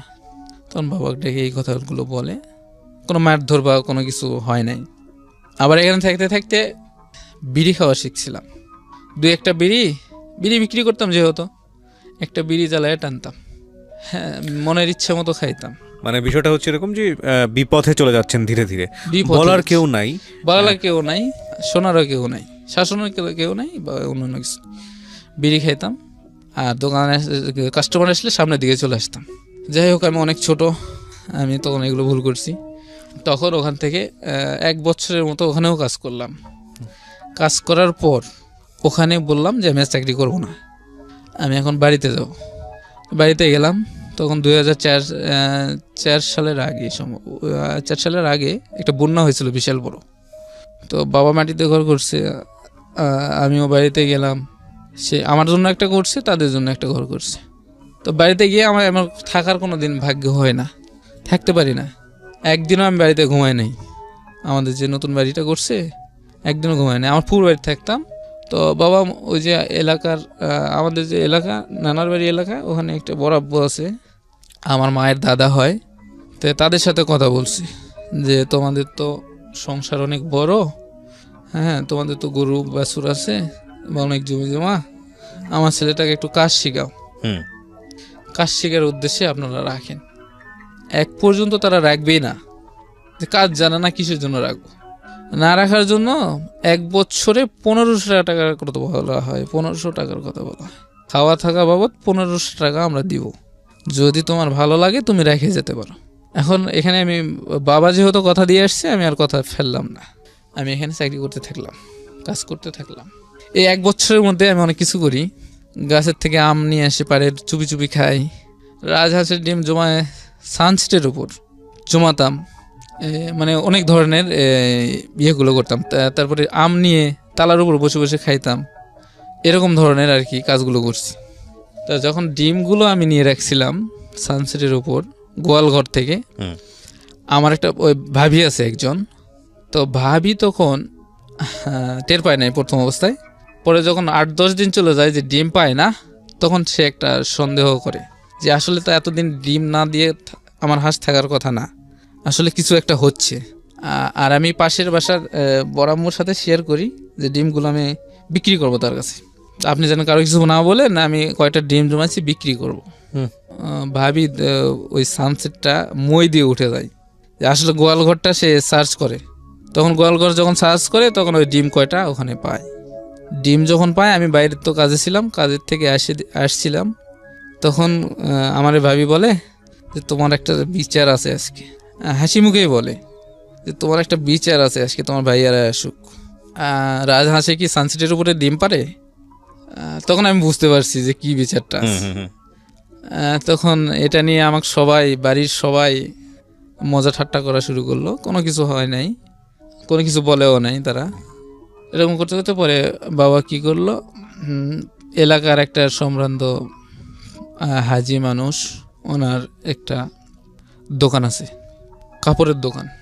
তো কাপড়ের দোকানে রাখার জন্য উনি আবার হাজি মানুষ, এলাকার সব মানুষদের একটু সহযোগিতা রাখার জন্য, হ্যাঁ কি হয়েছে রাখার জন্য বলেন, সহযোগিতা করতো। তারপরে ওনার কাছে আমাকে নিয়ে গেছে। এই সেম একই রকম, যে আমার ছেলেটা তো কোনো কাজ জানে না, ওরা একটু কাজটা শিখিয়ে দেন, বা আপনার দোকানে রাখেন, কাজটা শিখুক বরাব্বুর কাছে। বরাব্বু হয় সম্পর্কে। তো বরাব্বু বললো ঠিক আছে, আমার সাথে থাকুক, কাজটা করুক, তারপরে দেখি কী করা যায়। তখন বরাব্বু আমাকে ভালো একটা দিক দিল, সেটা হচ্ছে যে দোকানে সব কিছু শেখার জন্য একটা সুযোগ দিল। সুযোগ দেওয়ার পর আস্তে আস্তে সবার ফেভার হয়ে গেলাম। ফেভার হওয়ার পরে বাড়িতে, তাদের যে বাড়ি ছিল ওই বাড়িতে থাকতাম। আর সকালে, প্রতিদিন সকালে ভোরবেলা এসে দোকান খুলতাম, সবার আগে আমি আসতাম। এই বিশাল বড় দোকান ছিল, তো আমি এসে খুলতাম, তারপরে কর্মচারীরা বাদ বাকিগুলো আসতো। এইটুকু বিশ্বাস সে করতো। এর মধ্যে আমার মা আমার কাছে ফোন দেয়। এই ফোন নাম্বারটা আমার মার কাছে দিয়েছিলাম দোকানটা। এই নাম্বারে ফোন দিয়ে আমার সাথে কথা বলে মা, যে বাবা তুমি কেমন আছো, কি করো? আমি তো বলতাম যে মা আমি ভালো আছি, তুমি কেমন আছো, কবে আসবা? তো বলছে আমি তো আসবো আগামী সপ্তাহে, তো তুমি আসো তো নানার বাড়িতে, আমি তো আর যেতে পারবো না। ঠিক আছে আমি আসবো। তখন আমি এই বরাব্বুর সাথে বিষয়টা শেয়ার করি। আর আমার মা ফোন দিলে আমি খুব আনন্দিত হতাম, আনন্দেই আমার কান্না চলে আসতো। আমার মা আজকে আমাকে ফোন দিছে, আমি আজকে কোনো কাজ করবো না, আজকে শুধু আমি ভাববো, চিন্তা করবো। তারপরে বাড়িতে যখন আসছে আমি জানি না, তো আমাকে যেদিন যেতে বলছে আমি সেই দিন দোকানের থেকে আমি আমার নানার বাড়ির উদ্দেশ্যে রওনা দিই। যখন আমি রওনা দিয়েছি চলে গেছি। শান্তার নামের একটা স্ট্যান্ড আছে, ভ্যান স্ট্যান্ড, ওখানে নামছি। নামার পরে দেখি আমার মা, আমার খালা, হ্যাঁ আমার মামাতো বোনেরা এবং আমার একটা খালু সবাই মিলে সিনেমা দেখতে যাচ্ছে। আমি তাদের দেখতে পাই নাই, কিন্তু তারা আমাকে দেখছিল, যার কারণে ডাক দিছে এদিকে আসো। ওদিকে গেছি, কিন্তু আমার মায়ের দিকে তাকায় যে কোনো রকম কোনো মন খারাপ বা অন্যান্য কিছু এটাকে মনে হয় নাই আমার কাছে। এতদিন পর দেখা হয়েছে, একটা যে জিনিস আছে না মায়া মমতা, এরকম কোনো কিছু মনে হয় না। তখন শুধু আমি একটা জিনিসই অনুভব করছি যে আমার মা তো আনন্দেই আছে, আমার মা আনন্দেই আছে, আমার মায়ের কোনো কষ্ট নাই, এইটুকুই শুধু মনে করছি। তখন সবাই বললো যে ঠিক আছে, তোমাকে আর তোমার নানার বাড়ি যাওয়া লাগবে না, তুমি এখন আমাদের সাথে চলো, সিনেমা দেখতে যাবো আমরা। বাড়ির থেকে কিন্তু সিনেমা দেখার উদ্দেশ্যেই বের হয়েছে সবাই। আপনাকে নিতে বললো, তারপর আমি চলে গেলাম, আমার মা আমাকে কোলে নিল, কোলেতে আমিও উঠলাম। যখন গাড়িতে উঠি তখনকার কথা, কিন্তু 2 বছর পর কোলে উঠলাম, কোলে উঠে গেলাম, সিনেমা হলে গেলাম। সিনেমা দেখতে দেখতে আমার মায়ের একটা ঘড়ি ছিল, এই ঘড়িটা যে কোনো একটা কারণে পিন খুলে দেওয়া বা যে কোনো একটা কারণে নিচে পড়ে যায়। তখন আমি বুঝতে পারি যে একটা কিছু পড়লো নিচে, সিনেমা দেখতে দেখতে। কিন্তু এটা তখন আমি একটু নাড়াচাড়া করে নিচের দিকে হাত দিতে যাব, সে সময় আমার মা আমাকে বলে, খালি দুষ্টামি করে নড়াচড়া করে, এত অস্থাবর হয়েছে, মানে এত বদমাইশ হয়েছে কেন, বুঝি না, এটা নিয়ে আসাই ভুল হয়ে গেছে। কিন্তু আমি কিন্তু ওই জিনিসটা নেওয়ার জন্য নিচের দিকে ঝুঁকছিলাম, ঝুঁকে দেখতে চাচ্ছিলাম যে কী জিনিসটা। পরে আমি আর মায়ের কথার ভয়ে আমি আর কিছু বলি নাই। তখন যখন বাইরে চলে আসছি, সিনেমা শেষ, বাইরে যখন চলে আসছি, তখন আমার মা ঘড়ি খুঁজে পায় না। তো ঘড়ি যখন খুঁজে পায় না, তখন আমি মাকে বলি যে মা, তখন আমি যে হালতে চাইছিলাম বা ঝুঁকতে চাইছিলাম, তখন তো তুমি নিষেধ করছো, তখন কিছু একটা পড়ছে, তো তুমি তো আমাকে দেখতে দেও নাই। তখন আমাকে বলে যে হ্যাঁ, তুমি আমাকে বলবা না কথাটা, তুমি আমাকে বলো নাই কেন যে কিছু একটা পড়ছে, গাদা ছেলে, বোকা ছেলে। আমার বাবাকে নিয়ে কথা বলে, বোকার বাচ্চা, হ্যান ত্যান এসি, মানে অনেক ধরনের একটা সিন্ডিকেট, সবার সামনে একটা বাজে কথা বলে, এগুলো কথা বলে গালাগালিজ করে। তো গালাগালি করার পর আমি তো আর কিছু বললাম না, ভয়ে থাকলাম। সবাই নানার বাড়িতে চলে গেলাম। নানার বাড়িতে বাবা কোথায় তখন? আমার বাবা তো আমাদের বাড়িতে, আমার ওই ছোটো মায়ের সাথে দিনমজুর কাজ করতেছে, খাইতেছে, তার সংসার চলে যাচ্ছে। কিন্তু বাবা কিন্তু এগুলো বিষয়ে কিছু জানতো না। যখন বাড়িতে গিয়ে নানার বাড়িতে দেখি ধুম, এক কথায় যে বাইরে থেকে মেহমান আসলে যেরকম ধুম হয়, বা কোনো বিয়ানের বাড়িতে গেলে যেরকম ধুম হয়, সেরকম ধুম, খুব আনন্দ, সবাই খুব আনন্দে আছে। এতটাই আনন্দে আছে যে আমার কথাও তারা ভুলে গেছে। তখন আমি যখন যাই, তখন সবাই আমাকে দেখে আফসোস করে যে বাবা তুমি কোথায় ছিলা, কেমন আছো, ভালো কি মন্দ, কি খবর, সবাই মমতা দেখায়। কিন্তু আমার মায়ের আলাদাভাবে কোনো জিনিস আসছে, এতদিন পর বাচ্চা, শরীরের যত্ন নিয়ে দিই, দেখি মাথায় একটু তেল দিয়ে দিই, বা হাত পা একটু ভালো করে পরিষ্কার করে দিই, নখ টুক কাটছে কিনা ঠিক মতো, কাপড় চোপড় ময়লা পরিষ্কার করে দিই, এরকম কোনো কিছু ছিল না। পরে তো আমার তো বেশি সময় নেই, আমি আবার পরের দিন চলে আসি দোকানে ব্যাক করি। তো ব্যাক করার পর আবার কিছুদিন পর আমার মামা আসে বাড়িতে। তো মামা যখন আসে, তখন আমাকে ফোন করে বলা হয় যে মান্নান তুমি একটু আসো, আমার সাথে দেখা করে যাও। তো মামা যখন বাড়িতে আসে, তখন মামা ভেগনার সম্পর্ক তো জানেনি, যাই হোক অনেকটাই ভালো, আসছি মামার সাথে দেখা করতে। তখন আমি সম্ভবত 2 থেকে 3 দিনের ছুটি নিয়ে আসছিলাম। তো মামার সাথে থাকি, ঘুরতেছি, বেড়াইতেছি, এই জায়গা যাচ্ছি, সে জায়গা যাচ্ছি। তখন মামা একটু চিন্তা করে, যে চিন্তাটা করে এরকম যে মান্নান তো লেখাপড়ায় ভালো ছিল, ওর লেখাপড়াটা কি আবার স্টার্ট করা যায় না? তখন আমিও রিকোয়েস্ট করলাম মামা, যে মামা আমি লেখাপড়াটা করলে ভালো হবে, আমি তো লেখাপড়া করতে চাই, কিন্তু আমি তো করতে পারলাম না। তখন মামা আমার মায়ের সাথে বিষয়টা নিয়ে আলোচনা করে। আমার মা সরাসরি না বলে দেয় যে না, ওরে আমি নিয়ে আসবো না, ও যেভাবে মানুষ হয় হোক, আমার এতে কোনো দুঃখ নাই। ও মায়ের কথা মানুষের কাছে বলে, কেন বলে? মানে মানুষ যতই পাপ করুক না কেন, কোনো ছেলে কি তার মায়ের বিরুদ্ধে কোনো কথা বলে? হ্যাঁ, এরকম ধরনের কথাবার্তা হওয়ার পর মামা বললো, দেখ ও ছোট মানুষ, ও কিছু বোঝে নাই, যেটা সত্যি সেটাই বলছে, এখন ওর জন্য তো তুই এইভাবে দায়ী করতে পারিস না। তখন মামা তো ভাইও বুঝাইলো, মাইক বুঝাইলো যে দেখো আসলে জিনিসটা ভালো হয়, আমাদের অল্প কিছু খরচ দরকার হলে আমি কিছু খরচ দিব, তুমি কিছু দাও, আমি কিছু দিই, দিয়ে ওরা লেখাপড়া করাই। তো ঠিক আছে, এদিকে লেখাপড়ার প্রসেস চলতে থাকলো, আমি তো আবার চলে গেলাম। তো আবার মামা ঢাকায় চলে গেল। ঢাকায় যাওয়ার পর আমাকে ফোন করলো যে তুমি তোমার ওই দোকান থেকে চলে আসো আমাদের বাসায়, তোমাকে আমি স্কুলে ভর্তি করে দিব। এগুলোই চলতেছে মোটামুটি আপনার ছোটবেলাতে? হ্যাঁ, এগুলো স্কুলে ভর্তি করে দিব। তো স্কুলে যখন ভর্তি করে দিবে আমি তো মহা আনন্দে বাবার কাছে ফোন করলাম। বাবা বললাম যে বাবা এই ঘটনা। তখন বাবা বললো, বাবা তুমি যেখানে থাকো না কেন ভালো থাকো, তুমি আমার কাছে থাকলো আর মার কাছে থাকো, যার কাছেই থাকো, তুমি মানুষ হও, আমার কোনো বাধা নেই। বাবা বললাম যে আমার একটা 5 পাসের সার্টিফিকেট, তা আগেরটা তো দিয়ে দিছি আমার আগের স্কুলে, তো এতদিন পর আবার 5 পাসের সার্টিফিকেট লাগবে স্কুলে ভর্তি হতে গেলে। তখন বলে সেটা আমি ব্যবস্থা করে দিব, হয়নি সমস্যা নাই, তুমি কি করতে চাচ্ছ, তুমি যদি যাইতে চাও তাহলে আমি বলে দিই তোমার বরাব্বা। তখন বললাম যে ঠিক আছে আমি যাব।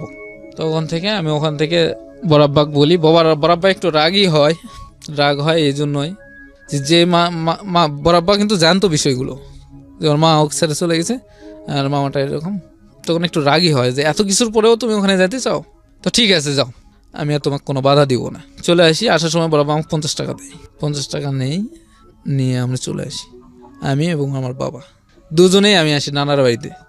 তো আমার বাবার একটা ইয়ে ছিল যে আমার নানির জন্য সবসময় বাজার থেকে পান সুপারি কিনে নিত। তো পান সুপারি কিনে নিয়ে ওইভাবেই গেছে। তখন আমার মা নানার বাড়িতে ছিল না, মামাও ছিল না। তখন আমাকে গিয়ে দিয়ে আসার কথা আর কি। আমি গেছি, আমার নানির কাছে বললো যে ওরা একটু ভালো মতো দেখে রাখেন, আমি তো ওর খেয়াল রাখতে পারি না, তো আপনাদের কাছে দিয়ে গেলাম, আপনারা ওরে মানুষ করেন।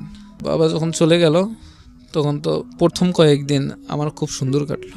মানে প্রথম অবস্থায় স্কুলে যাওয়া, স্কুলে ভর্তি হওয়া, স্কুলে যাওয়া আসা, বই কিনা, সব খরচই আমি পাইলাম। আর আমার নানির কাছ থেকে ওরা খাওয়ার খরচও দিয়ে দিত, নানি খাওয়ার খরচও সবাই দিত, মানে 3 জন মিলে খুব সুন্দরভাবে চলতো। এখন আমি এখানে একটু দুর্বল হয়ে গেছিলাম লেখাপড়ার প্রতি এরকম দুর্বল হয়েছিলাম যে আমি ইংলিশ সাবজেক্টটা একবারে পারতাম না। ইংলিশ সাবজেক্টটা মানে একবারেই আমি পারতাম না। তো এই বিষয়টা দ্বিতীয় পরীক্ষার পরে আমার মামাতো ভাই তদন্ত করে। তখন হাই স্কুলের হেডমাস্টার ছিল সম্পর্কে নানা এলাকায়, মানে আমাদের নানার বাড়ির পাশেই বাড়ি। আর আমার একটা মামা ছিল, ওনার কাছে প্রাইভেট পড়তাম। তো ওর সাথে আমার ওই মামার সাথে আর আমার মামাতো ভাইয়ের সাথে খুব ভালো একটা সম্পর্ক, প্রতিদিনই ফোনে কথাবার্তা হতো। আমার বিষয়টা হচ্ছে প্রায় আমাকে দিয়েছিল কোচিং আমার মামার কাছে। তাই আমি কোচিং করলে ওই ইংলিশটা যে পারতাম না, এটা তখন মামাটা বুঝতে পারছে আর কি পরে। এটা আমার মামাতো ভাই যখন বলছে যে ওর আসলে একটু ইন্টারভিউ নাও তো কেমন পারে লেখাপড়া, তারপরেই কিন্তু কোচিংটা দেওয়া হয়। আচ্ছা, কোচিংটা যখন দেওয়া হয় তখন তো মামা বুঝতে পারে জিনিসটা যে ও ইংলিশ পারে না আর অন্যান্য পড়ার প্রতি দুর্বল। আর মাস্টার যখন বলছে, মাস্টার সরাসরি আমার ক্লাসে সরাসরি আমাকে মানে টার্গেট করে ডাক দিয়ে আমাকে প্রশ্ন করে কয়েকটা। আচ্ছা, তা আমি যেগুলো প্রশ্ন করছি একটার উত্তর দিতে পারি নাই। এক কথায় আমি পুরোই মানে বলছিলাম, আমি কিছুই পারতাম না। তারপরে তো এই রিপোর্টটা মামার কাছে গেল।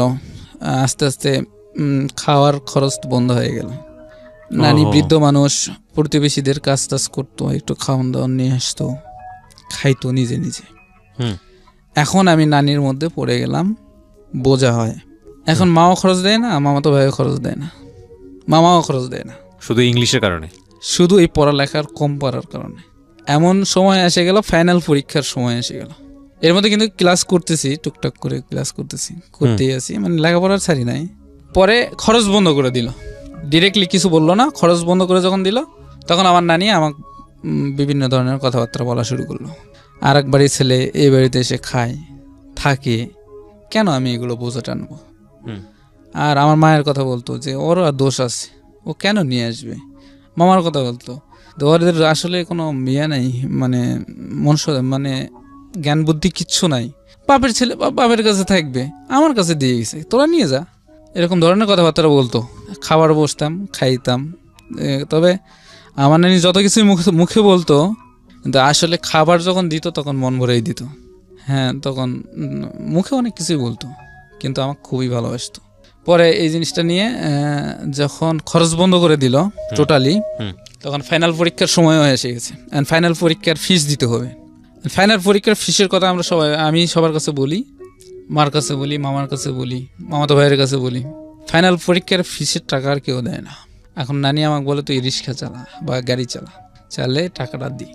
আমি কই না নানি, আমি রিক্সা গাড়ি চালাতে পারবো না, আমি ছোট মানুষ, চালাতে গিয়ে জীবন দিব, মেন রোডে চালাতে গিয়ে আমি অ্যাক্সিডেন্ট করে বসলে তো তাহলে তুই কী করবি? আমি বলি তাহলে পড়ালেখা বাদ দিব, আর কিছু করার নেই আমার। তখন কইলো ঠিক আছে দেখ যেটা ভালো হয়। তা আমি স্কুলে যাওয়া বন্ধ করে দিলাম লজ্জার কারণে, টাকা দিতে পারি নাই। তাই পরীক্ষা হয়ে গেল, ফাইনাল পরীক্ষা।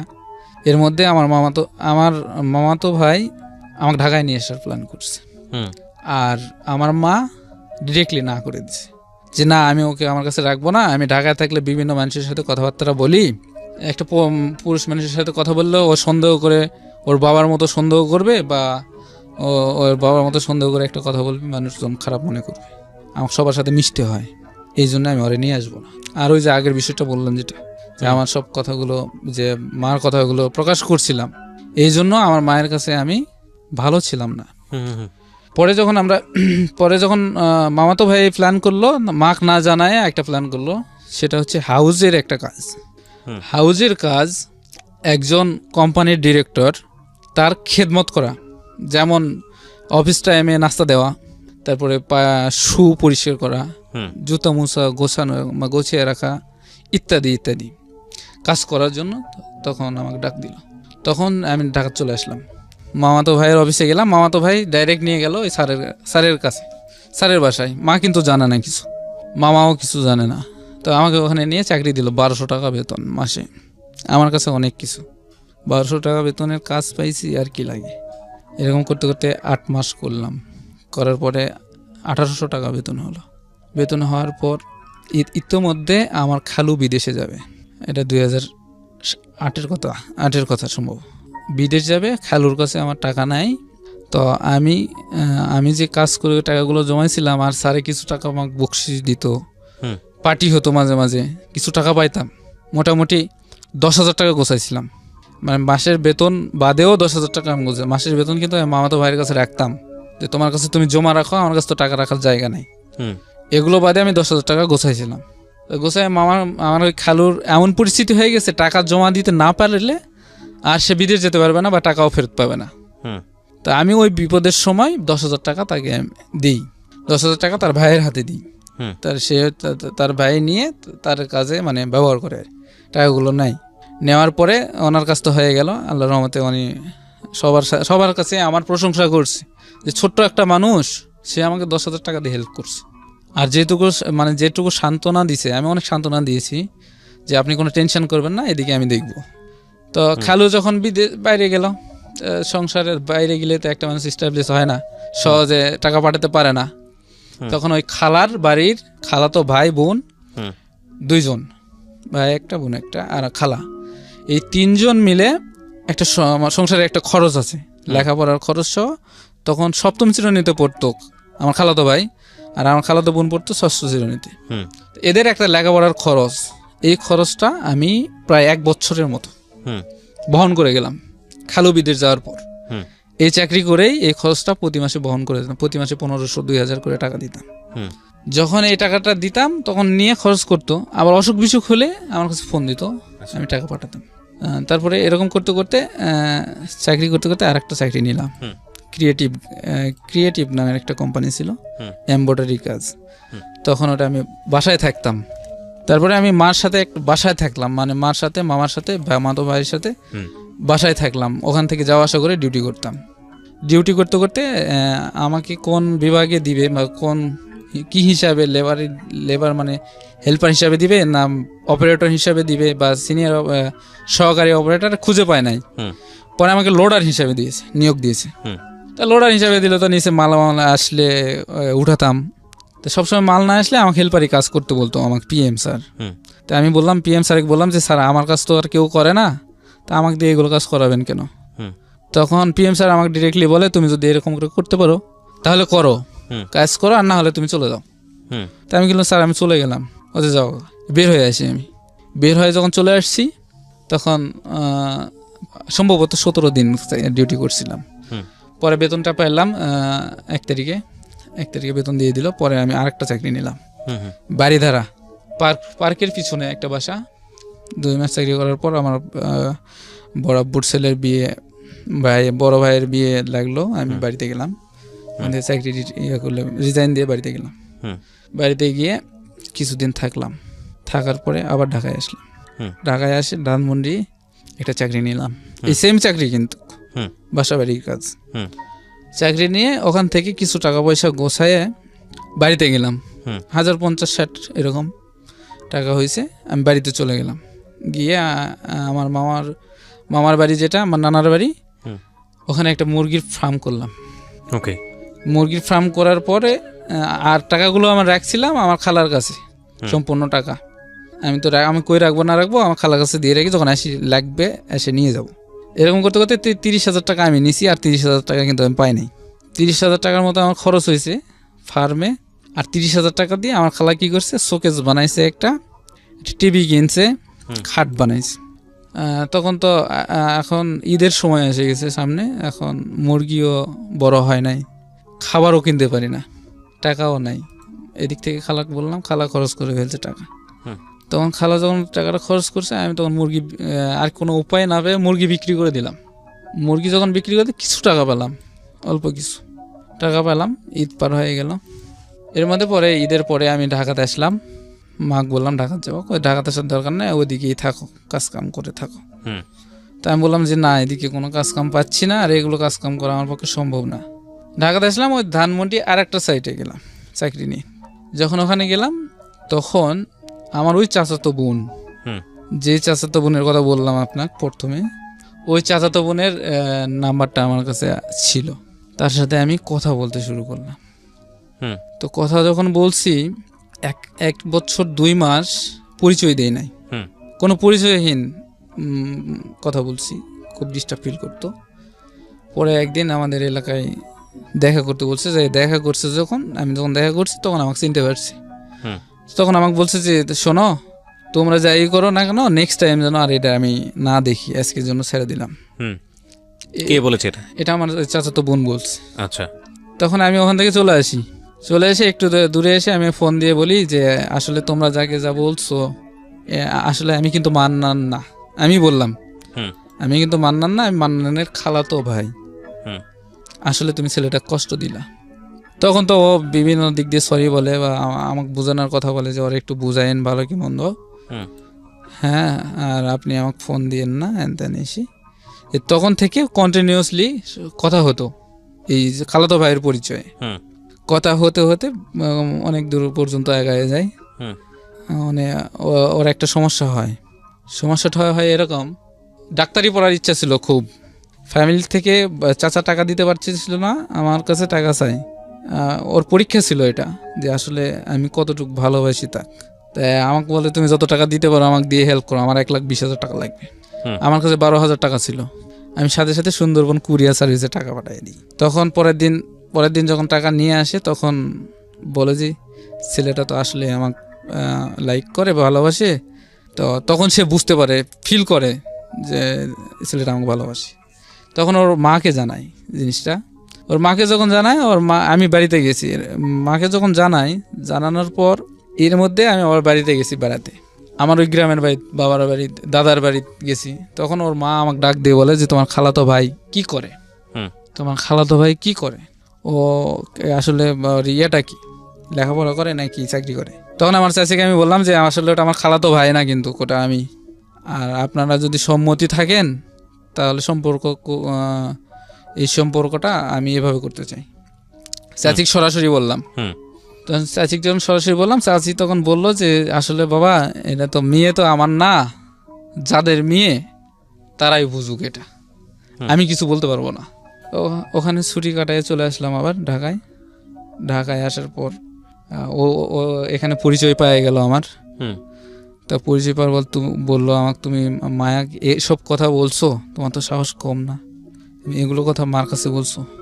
আমি বলছি যেটা সত্যি আমি সেটা বলছি, এখন রিসিভ করবা না ডিলিট করবা সেটা তোমার ব্যাপার। কিন্তু আমার একটা আবেগ ছিল ছোটোর থেকে, এটা আমি জানাইছি, এখন তোমার ব্যাপার, তুমি কি করবে। কয় এটা জীবনে অপসিবল না। হুম। পসিবল না, পসিবল হলেও মানুষ যেগুলো কথা বলবে আমি সেগুলো কথা শুনতে পারবো না। তখন আমি অফার করছিলাম যে তুমি কি মানুষের কাছে থাকবা, তুমি তো থাকবা আমার কাছে, আমি তোমাকে অনেক দূরে রাখবো মানুষের থেকে। ও তারপরও পছন্দ করো নাই, এটা ইগনোর করে চলছে। হুম। এটা করতে করতে ধানমন্ডির চাকরির থেকে ওখান থেকে ওখান থেকে আবার গন্ডগোল হয়, চাচার সাথে আমার বাবার গন্ডগোল হয়। ও আবার কমপ্লেন করছে যে আমাকে ডিস্টার্ব করে হ্যান দেন এসে, তো ওকে আমি পছন্দ করি না, ও আমাকে বারবার ফোন দেয় এই সেই। আবার এর মধ্যে আবার বাড়িতে যাই, বাড়িতে গিয়ে চাচাকে বুঝাই বলি যে চাচা যে আমার এই টাকাগুলো নিচে, টাকাগুলো দিয়ে দেন, আমি এখন খুব সমস্যায় আছি। তখন চাচা ওর মেয়ে ডাক দিয়ে যখন বলে যে আর সত্যি তুমি টাকাটা কি নিছো, তখন পবিত্র কোরআন শরীফ নিয়ে শপথ করে যে আমি ওকে চিনি না, আমি ওর সাথে কথাও বলি নাই, বা আমি ওর টাকাও নেই নাই, সরাসরি এই কথা বলে, মিথ্যা কথা বলে। তখন আমার চাচা প্রচুর রাগ হয় আমার উপর। চাচা কেন, চাচার যতগুলো ভাই আছে, বাবা আছে, সবাই রাগ হয়। এমনিতেই তো শত্রুতার মতো একটা সিস্টেম, আবারও রাগ হয়ে যায়। পরবর্তীতে আমার বাবা ফোন করে আমাকে বললো যে তুমি বাবা এখানে আসো না, আসলে ওরা রাগ হয়ে আছে, তোমাকে কিছু একটা করে ফেলবে, এটার পরে সমস্যা হবে। তো আমি বলবো ঠিক আছে আমি আসতেছি। তখন বললাম যে আমি আসতেছি। পরে চিন্তা করলাম যে আমি যাব না, দরকার নেই গন্ডগোল করার, টাকা নিয়ে গেছে জায়গা। কিছুদিন পর আমার চাচাতো বোনের বিয়ে লাগলো। পরে বিয়ের সময় আমি গেলাম যখন, তখন আমি শুনলাম যে ওর বিয়ে হয়ে গেছে। আমাদের স্কুল পড়ার একটা ছেলের সাথে পরিচিতই। আমি পড়তাম 4-এ, ও তখন 5-এ পড়তো, ওই ক্লাস 5-এ পড়তো। পরে যখন বিয়ে শাদী হয়ে গেছে তখন তা আমার আর দুঃখ করারও কিছু নাই, কষ্টেরও কিছু নাই। আমি ওইভাবে থাকলাম, থাকতে আবার ঢাকায় চলে আসলাম। ঢাকায় এসে একটা মেয়েকে পছন্দ করলাম, ওই বাসার কাজ করতে করতে ধানমন্ডি থেকে একটা মেয়েকে পছন্দ করতে আর কাজ করতে করতে একদিন দেখে খুব চেনা লাগে। যখন চেনা লাগে তখন ভালো করে দেখার চেষ্টা করি, কাপড় চোপড় পরিষ্কার করতাম, ধুতাম, ফ্লোর পরিষ্কার করতাম, ছাদে যাইতাম কাপড় লাটতে। তো সবসময় ফলো করতাম যে মেয়েটা ছাদে কখন ওঠে। তো আমাদের সাথে আরও ছিল সুমির ভাই, শফিকুল ভাই, ওরাও বলতো কি ব্যাপার তুমি এখানে ওয়েট করো কিসের জন্য। আমাদের ভাই ওই মেয়েটাকে না আমার খুব ভালো লাগে, আমি ওই মেয়েটাকে খুব ভালোবাসি, মানে পছন্দ করি। তো এরকম বলতে হঠাৎ করে একদিন ছাদে ওঠে, দেখা হয়ে যায় সরাসরি। তো যখন সরাসরি দেখা হয় তখন আমি বলি যে আমি তোমাকে লাভ করি, তুমি কি বলো, তুমি যদি বলো তাহলে আমি সব ব্যবস্থা করব। ও কিছু বলে না, ও হাসি দিয়ে নিচে নামে চলে যায়। এর মধ্যে আমাদের বাসার থেকে পাশের বাসা ছিল, ওটা পাশের বাসা, আমাদের এই বাসায় 2টা মেয়ে ছিল, ওরাও কাজ করতো। তো ওর সাথে আর এর সাথে কথাবার্তা হতো, একই ফ্লোর কিন্তু 3 তলা কথাবার্তা বলতো। যখন কথাবার্তা বলতো তো ওর একটা বিআইয়ের নাম্বার আমার কাছে পাঠায়, মানে হচ্ছে ওর বিআই, ওর বোনের স্বামীর ভাই। তো যখন পাঠায় তখন আমি ওর সাথে কথা বলি, ওর বিআইয়ের সাথে কথা বলি, এবং আমরা বন্ধুত্ব বানাই, মানে একজন অপরের বন্ধু হিসেবে আমরা কথা বলতাম। তো বন্ধু হিসেবে যখন কথা বলতাম তখন এক সময় দেখলাম যে আমার ওই মেয়েটার কথাবার্তা যখন বলতাম তখন ও বলতো যে মেয়েটাকে আমি পছন্দ করি, ও আমার ভাইয়ের শালি। আমি বলছি ভাই ওকে তো আমিও পছন্দ করি। হ্যাঁ, পরে আমি ওর সাথে বন্ধুত্ব হয়, অনেকদিন কথা হয়। পরে বললো যে ভাই একদিন আসেন আমাদের এলাকা দেখে যান। তা আমি কি করলাম, যখন গেলাম তখন তো আমার ওই বন্ধু অবাক যে শহরের থেকে আমার বন্ধু আসছে। ও ছিল মানে ময়লা শরীরে, খালি গায়ে, অবাক হয়ে গেছে। তখন বললো যে একটু বসেন, আমি আসতেছি যখন বলে চলে গেল। আবার 10 মিনিট পরে আসলো, তারপরে 10 মিনিট পরে আসলো, আমাকে বাসায় নিয়ে গেল। সেদিন আর কোনো জায়গা বের হলাম না। পরের দিন আমি এই মেয়েটার বাড়িতে গেলাম। ও কিন্তু জানতো যে আমি ও একটা বিশ্বাস ছিল ওর যে মেয়েটা ওকে ভালোবাসে, বাট ওর সাথে যতই ছেলে আসুক বা যাই হোক না কেন আমাকে ছেড়ে যাবে না। ও এই বিষয়টা এরকম করে মাথায় নিয়েছিল বিষয়টা। পরে আমি মেয়ের বাড়িতে যাই। মেয়ের বড় বোন ছিল, মা বাবা ছিল, আরও অনেক আত্মীয় স্বজন ছিল। তা আমি গিয়ে বড় বোনের সাথে কথা বলি। কথা বলতে বলতে তখন আমি বলি যে আমি এই জন্য আসছি, যে এই যে আপনাদের মেয়েকে আমার ভালো লাগে। হুম তো আমি তখন বড় আপাকে বললাম যে আপা, আমি যে আসছি, আমি তো চলে যাব, আমাকে একটা ছবি দেওয়া যায় মেয়েটার।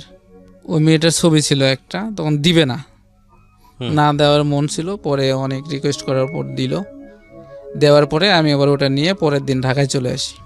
হুম ঢাকায় এসে আবার ওই মেয়েটাকে দেখাই যে এই দেখো তোমার ছবি। ও বাড়িতে যাওয়ার পরে জানতে পারছে যে আমি ওদের বাড়িতে গেছি। হুম হুম। তখন যখন দেখাই, তখন দেখে বলে যে তুমি বাড়িতে গেছিলা কেন, আমাকে না বলে।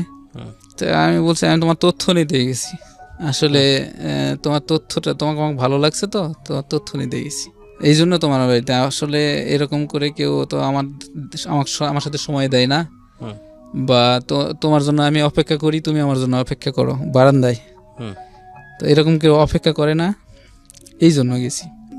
ওখান থেকে আবার কিছুদিন পর ছুটি নিলাম, বাসায় যাব, মামাতো ভাইয়ের বাসায়। যখন মামাতো ভাইয়ের বাসায় গেলাম ছুটি নিয়ে, মামাতো ভাইকে দেখালাম যে ভাইয়া এই ছবিটা দেখেন, এই ছবিটা দেখে হুম। আপনি মামার সাথে কথা বলেন, মার সাথে কথা বলেন, এই মেয়েটাকে আমার ভালো লাগে। হুম আমি এই মেয়েটার বাড়িতে গেছিলাম, প্লাস কথাবার্তাও বলছি।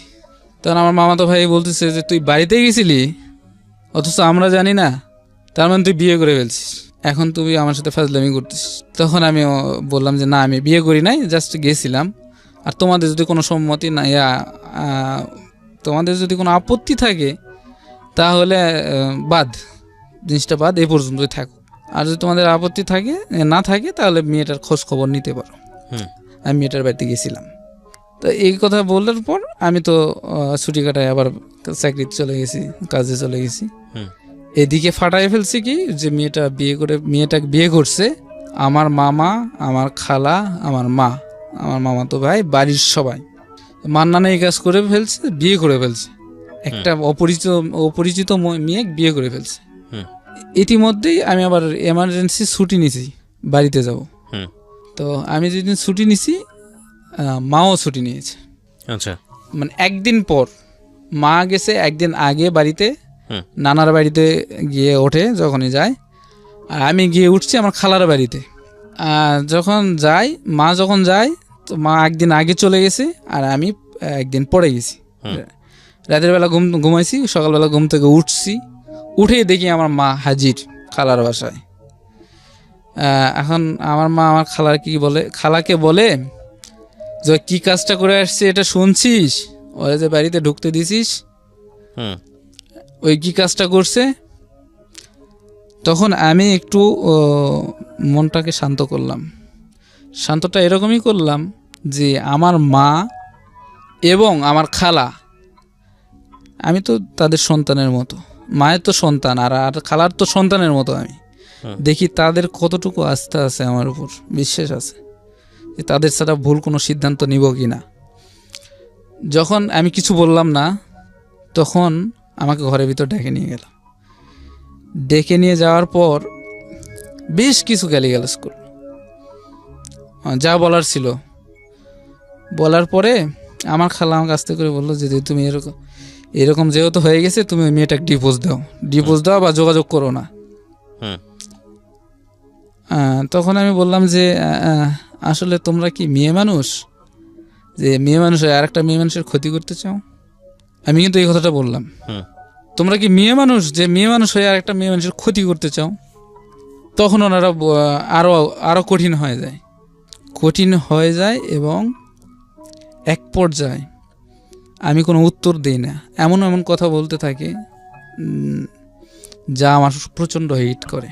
তারপরে হচ্ছে ওই দিন রাতের বেলা আমার ঘর থেকে বের করে দেওয়া হয়, মা এবং খালা মিলে। ওকে।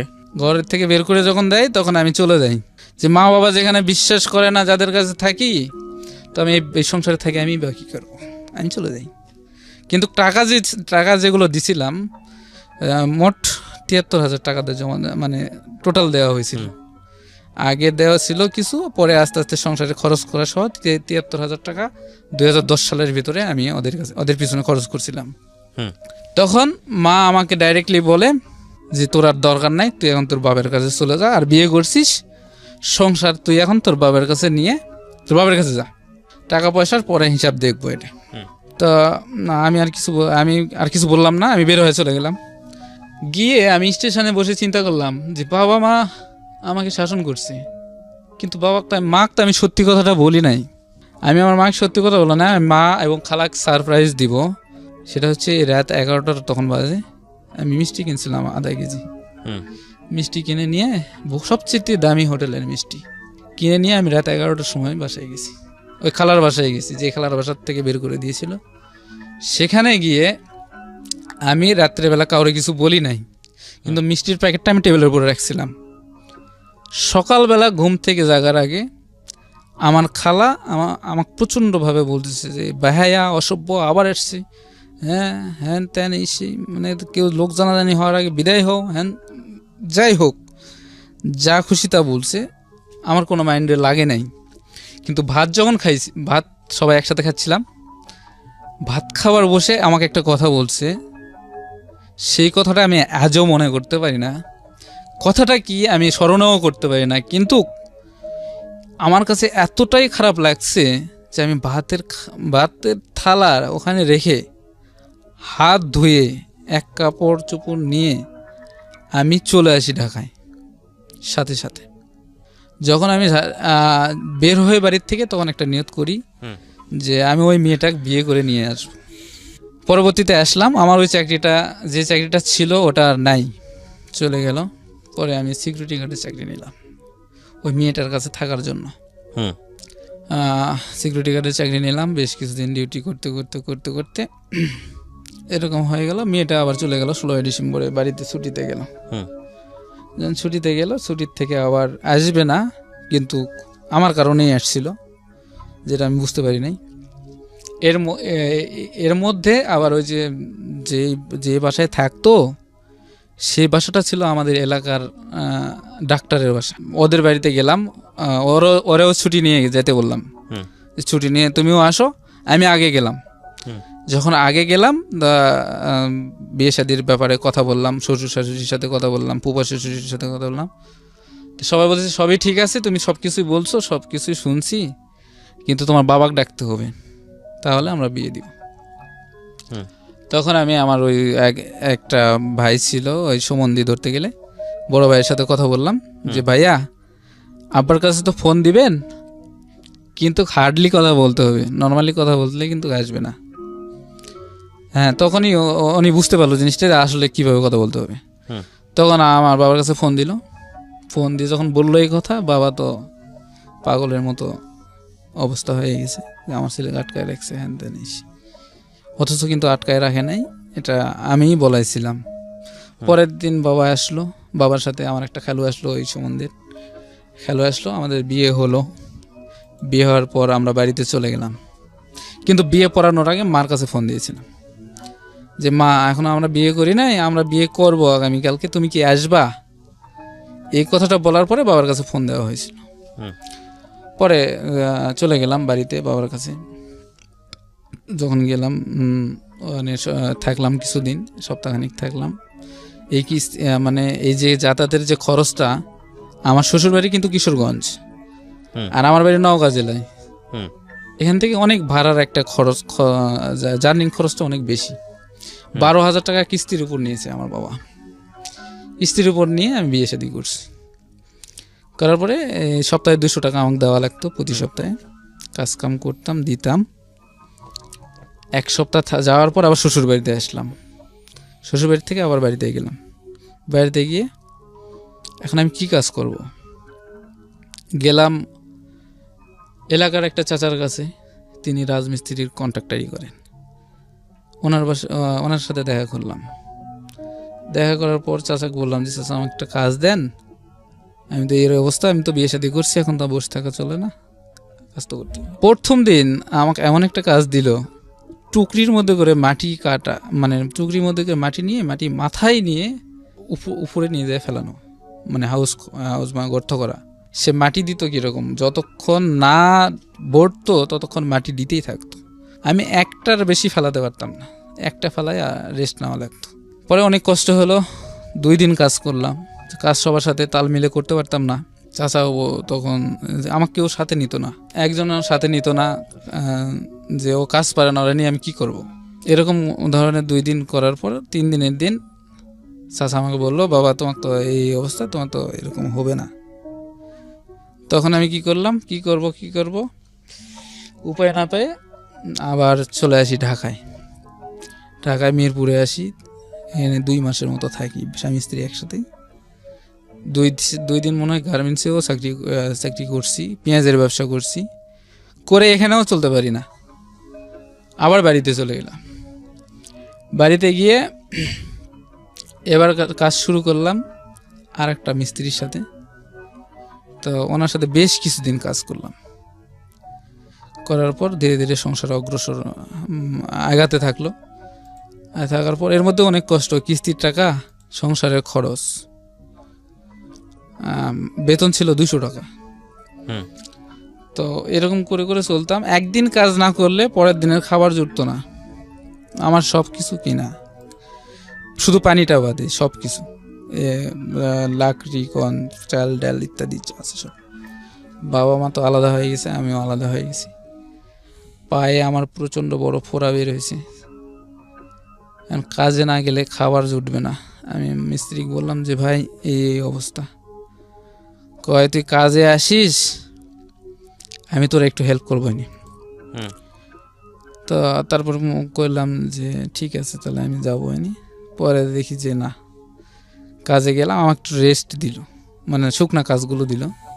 পায়ে প্রচণ্ড ব্যথা, ড্যান পায়ে 2টা ফোড়া বাড়াইছে একসাথে।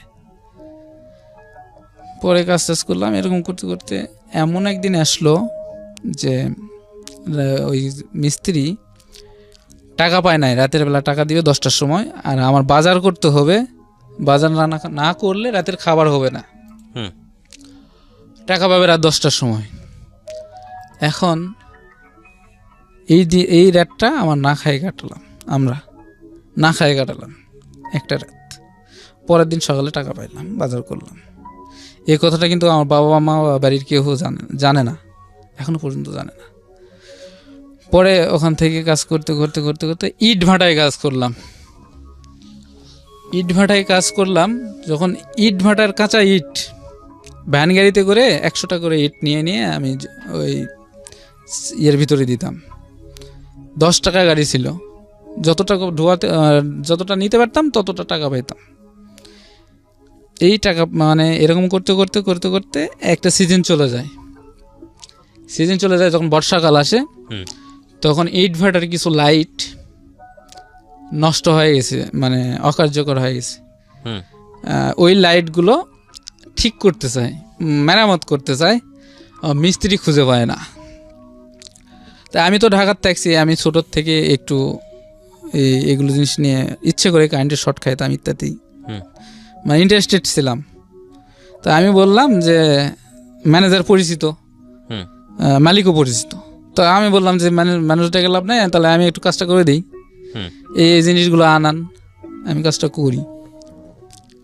পরে নিয়ে এসে দিল, আমি কাজটা সম্পূর্ণ করতে পারলে আমাকে 400 টাকা দেওয়া হয়।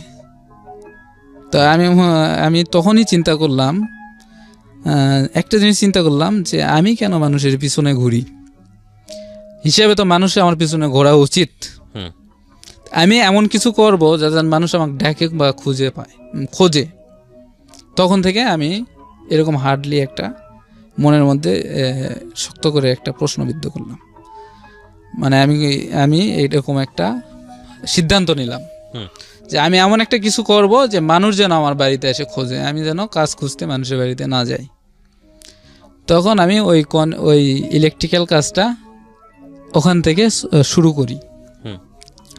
উনি যখন 400 টাকা দেয়, আমার কাছে ছিল 300 টাকা। 700 টাকা নিয়ে আমি 2টা প্লাস কিনি, 2টা স্ক্রুড্রাইভার কিনি। আমার কিন্তু সংসারের প্রচুর অভাব, আমি কিন্তু খুব সহজেই বলেছি, আমার খুবই অভাব, যা বলার মতো না। তার মধ্যে আমি আবার কাজ জানতাম না। এই টাকা নিয়ে আমি ভ্যান গাড়ি নিয়ে চলে গেছি আমাদের শহরে প্লাস স্ক্রুড্রাইভার কিনলাম। কিনে বাড়িতে আসলাম, আমার বউ আমার প্রতি খুব রাগ। এই এত কষ্টের সময় তুমি এগুলো জিনিস কিনছো, এগুলো দিয়ে আমি কি করব, এগুলো দিয়ে ভাত রান্না খাবো? যাই হোক, অনেক কথাবার্তা।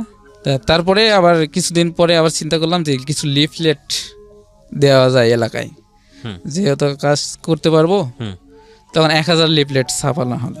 করার পরে দেখি 2-1টা কাজ আসা শুরু করলো। তখন ওই ভাটার মালিক ছিল, মামা বলে ডাকতাম, খুব হেল্প করছে ওই সময়টায়। হুম। তখন মামা আমাকে বললো যে শোনো, তুমি যখন এই কাজটা করতে চাও তাহলে তোমার জন্য একটা সুযোগ আছে। যুব উন্নয়ন অধিদপ্তর ট্রেনিং সেন্টার খুলছে, তুমি ওখানে ট্রেনিং নাও, তোমার জন্য একটা পজিটিভ হবে। তা আমি মামাকে বললাম, মামা কি কি বিষয় আসে? 8% সার্টিফিকেট লাগবে আর 300 টাকা ভর্তি ফি লাগবে। হুম। তা আমি বললাম 300 টাকা তো আমি 3 মাসেও একসাথে দেখে বলবো, জোগাড় করতে পারবো না। তা আমি 300 টাকা আপনার কীভাবে ভর্তি হই? আর 8% সার্টিফিকেট নিলে গেলে আরও 500 টাকা লাগবে। তখন বলো যেভাবেই হোক ব্যবস্থা করো, তোমার টাকা লাগলে আমার কাছ থেকে নিয়ে যাও, আমি কাজ করে শোধ করে দিও। তো সত্যি দিল, ব্যক্তি টাকা দিল। আমি চলে গেলাম যুব উন্নয়ন অধিদপ্তরে। 8% একটা সার্টিফিকেট নিলাম একটা মাস্টারের কাছ থেকে, নিয়ে আমি ওই স্যারের কাছে গেলাম, গিয়ে টাকা জমা দিয়ে অ্যাডমিশন নিয়ে আসলাম। তো অ্যাডমিশন যখন নিয়ে আসলাম, প্রথমে আমার কোর্সটা ছিল ইলেকট্রনিক্স। 11টার থেকে দুপুর 2টা পর্যন্ত আমি ক্লাস করতাম। আচ্ছা। আর 3টার থেকে আবার সন্ধ্যা পর্যন্ত ভাড়ায় কাজ করতাম। হুম। এই সুযোগটা দেওয়ার কারণে আমাকে 120 টাকা রোজ দিত, 120 টাকা হিসাবে হাজিরা দিত। তো এটাও টিকলো না, কয়েকদিন পরে এটা ম্যাচিউর হয়ে গেল। 2-4 দিন করার পরে এভাবে মানলো না আর। তো যখন মানলো না তখন অন্য ব্যবস্থা করা হলো। এভাবেই চলতে থাকলো, সংসারও চালাচ্ছি। বাচ্চা হয়েছে 2013 সালে। বাচ্চারও খরচ আছে, ফ্যামিলিরও খরচ। এদিকে আবার কিস্তি নিয়েছিলাম, কিস্তির টাকা দিয়ে ভ্যান কিনছিলাম, ভ্যানও চালাই, সংসারও করি। পরে এই পরীক্ষা ট্রেনিং শেষ করলাম। ট্রেনিং শেষের পরে একটা দোকান নিলাম মোড়ের মধ্যে। দোকানটা নিলাম, নিয়ে এখানে দেখেন মামার সাথে কথা বললাম যে মামা আমাকে একটু বিদ্যুৎ দিতে হবে, সাইটের থেকে বিদ্যুৎ দিলে আমি কাজটা করতে পারবো। তো মামা বললো ঠিক আছে, তুমি দোকান করো, বিদ্যুৎ আমি তোমাকে দিব। কিন্তু দোকান করার পরে আমার কাছ থেকে সে দাবি করে 1000 টাকা, না হলে আমি বিদ্যুৎ দিব না, কারণ এটা তো ব্যবসা করবে সে। তাই আমি বললাম মামা, তো আপনি আগেই কথাটা বললেন না, এত টাকা খরচ করলাম, কিস্তি থেকে টাকা তুলে দোকান নিলাম, কি করা যায়? তবে পরে আর একটা দোকান থেকে ইলেকট্রিক কারেন্ট নিয়ে চলতে কিছুদিন কাজ হতো। 1 সপ্তাহ কাজ হলে 2 সপ্তাহ হতো না, 2 সপ্তাহ হলে 3 সপ্তাহ হতো না, মানে একবারেই। আবার বাকি কাস্টমার বেশি। পরে আমি কি করব, আমি আর কোনো উপায় না পাই ভ্যান বিক্রি করে দিই। ভ্যান বিক্রি করে দিয়ে ঢাকায় আসি রিক্সা চালানোর উদ্দেশ্যে। ঢাকা মিরপুরে আসি, রিক্সা চালাই বেশ কিছুদিন। এর মধ্যে ফ্যানের কয়েল বাঁধা শিখি। মিরপুরে এসে ফ্যানের কয়েল বাঁধা শিখি, নিজে ট্রাই করে বই দেখে। আমি অনেকের কাছ থেকে শিখতে চাইছি, কেউ শেখায় নাই। পরে আমি নিজেই ট্রাই করছি, বই দেখে শিখছি। পরে রামপুরা একটা চাকরি নিলাম, বয়স্ক মানুষের সেবা যত্ন করা।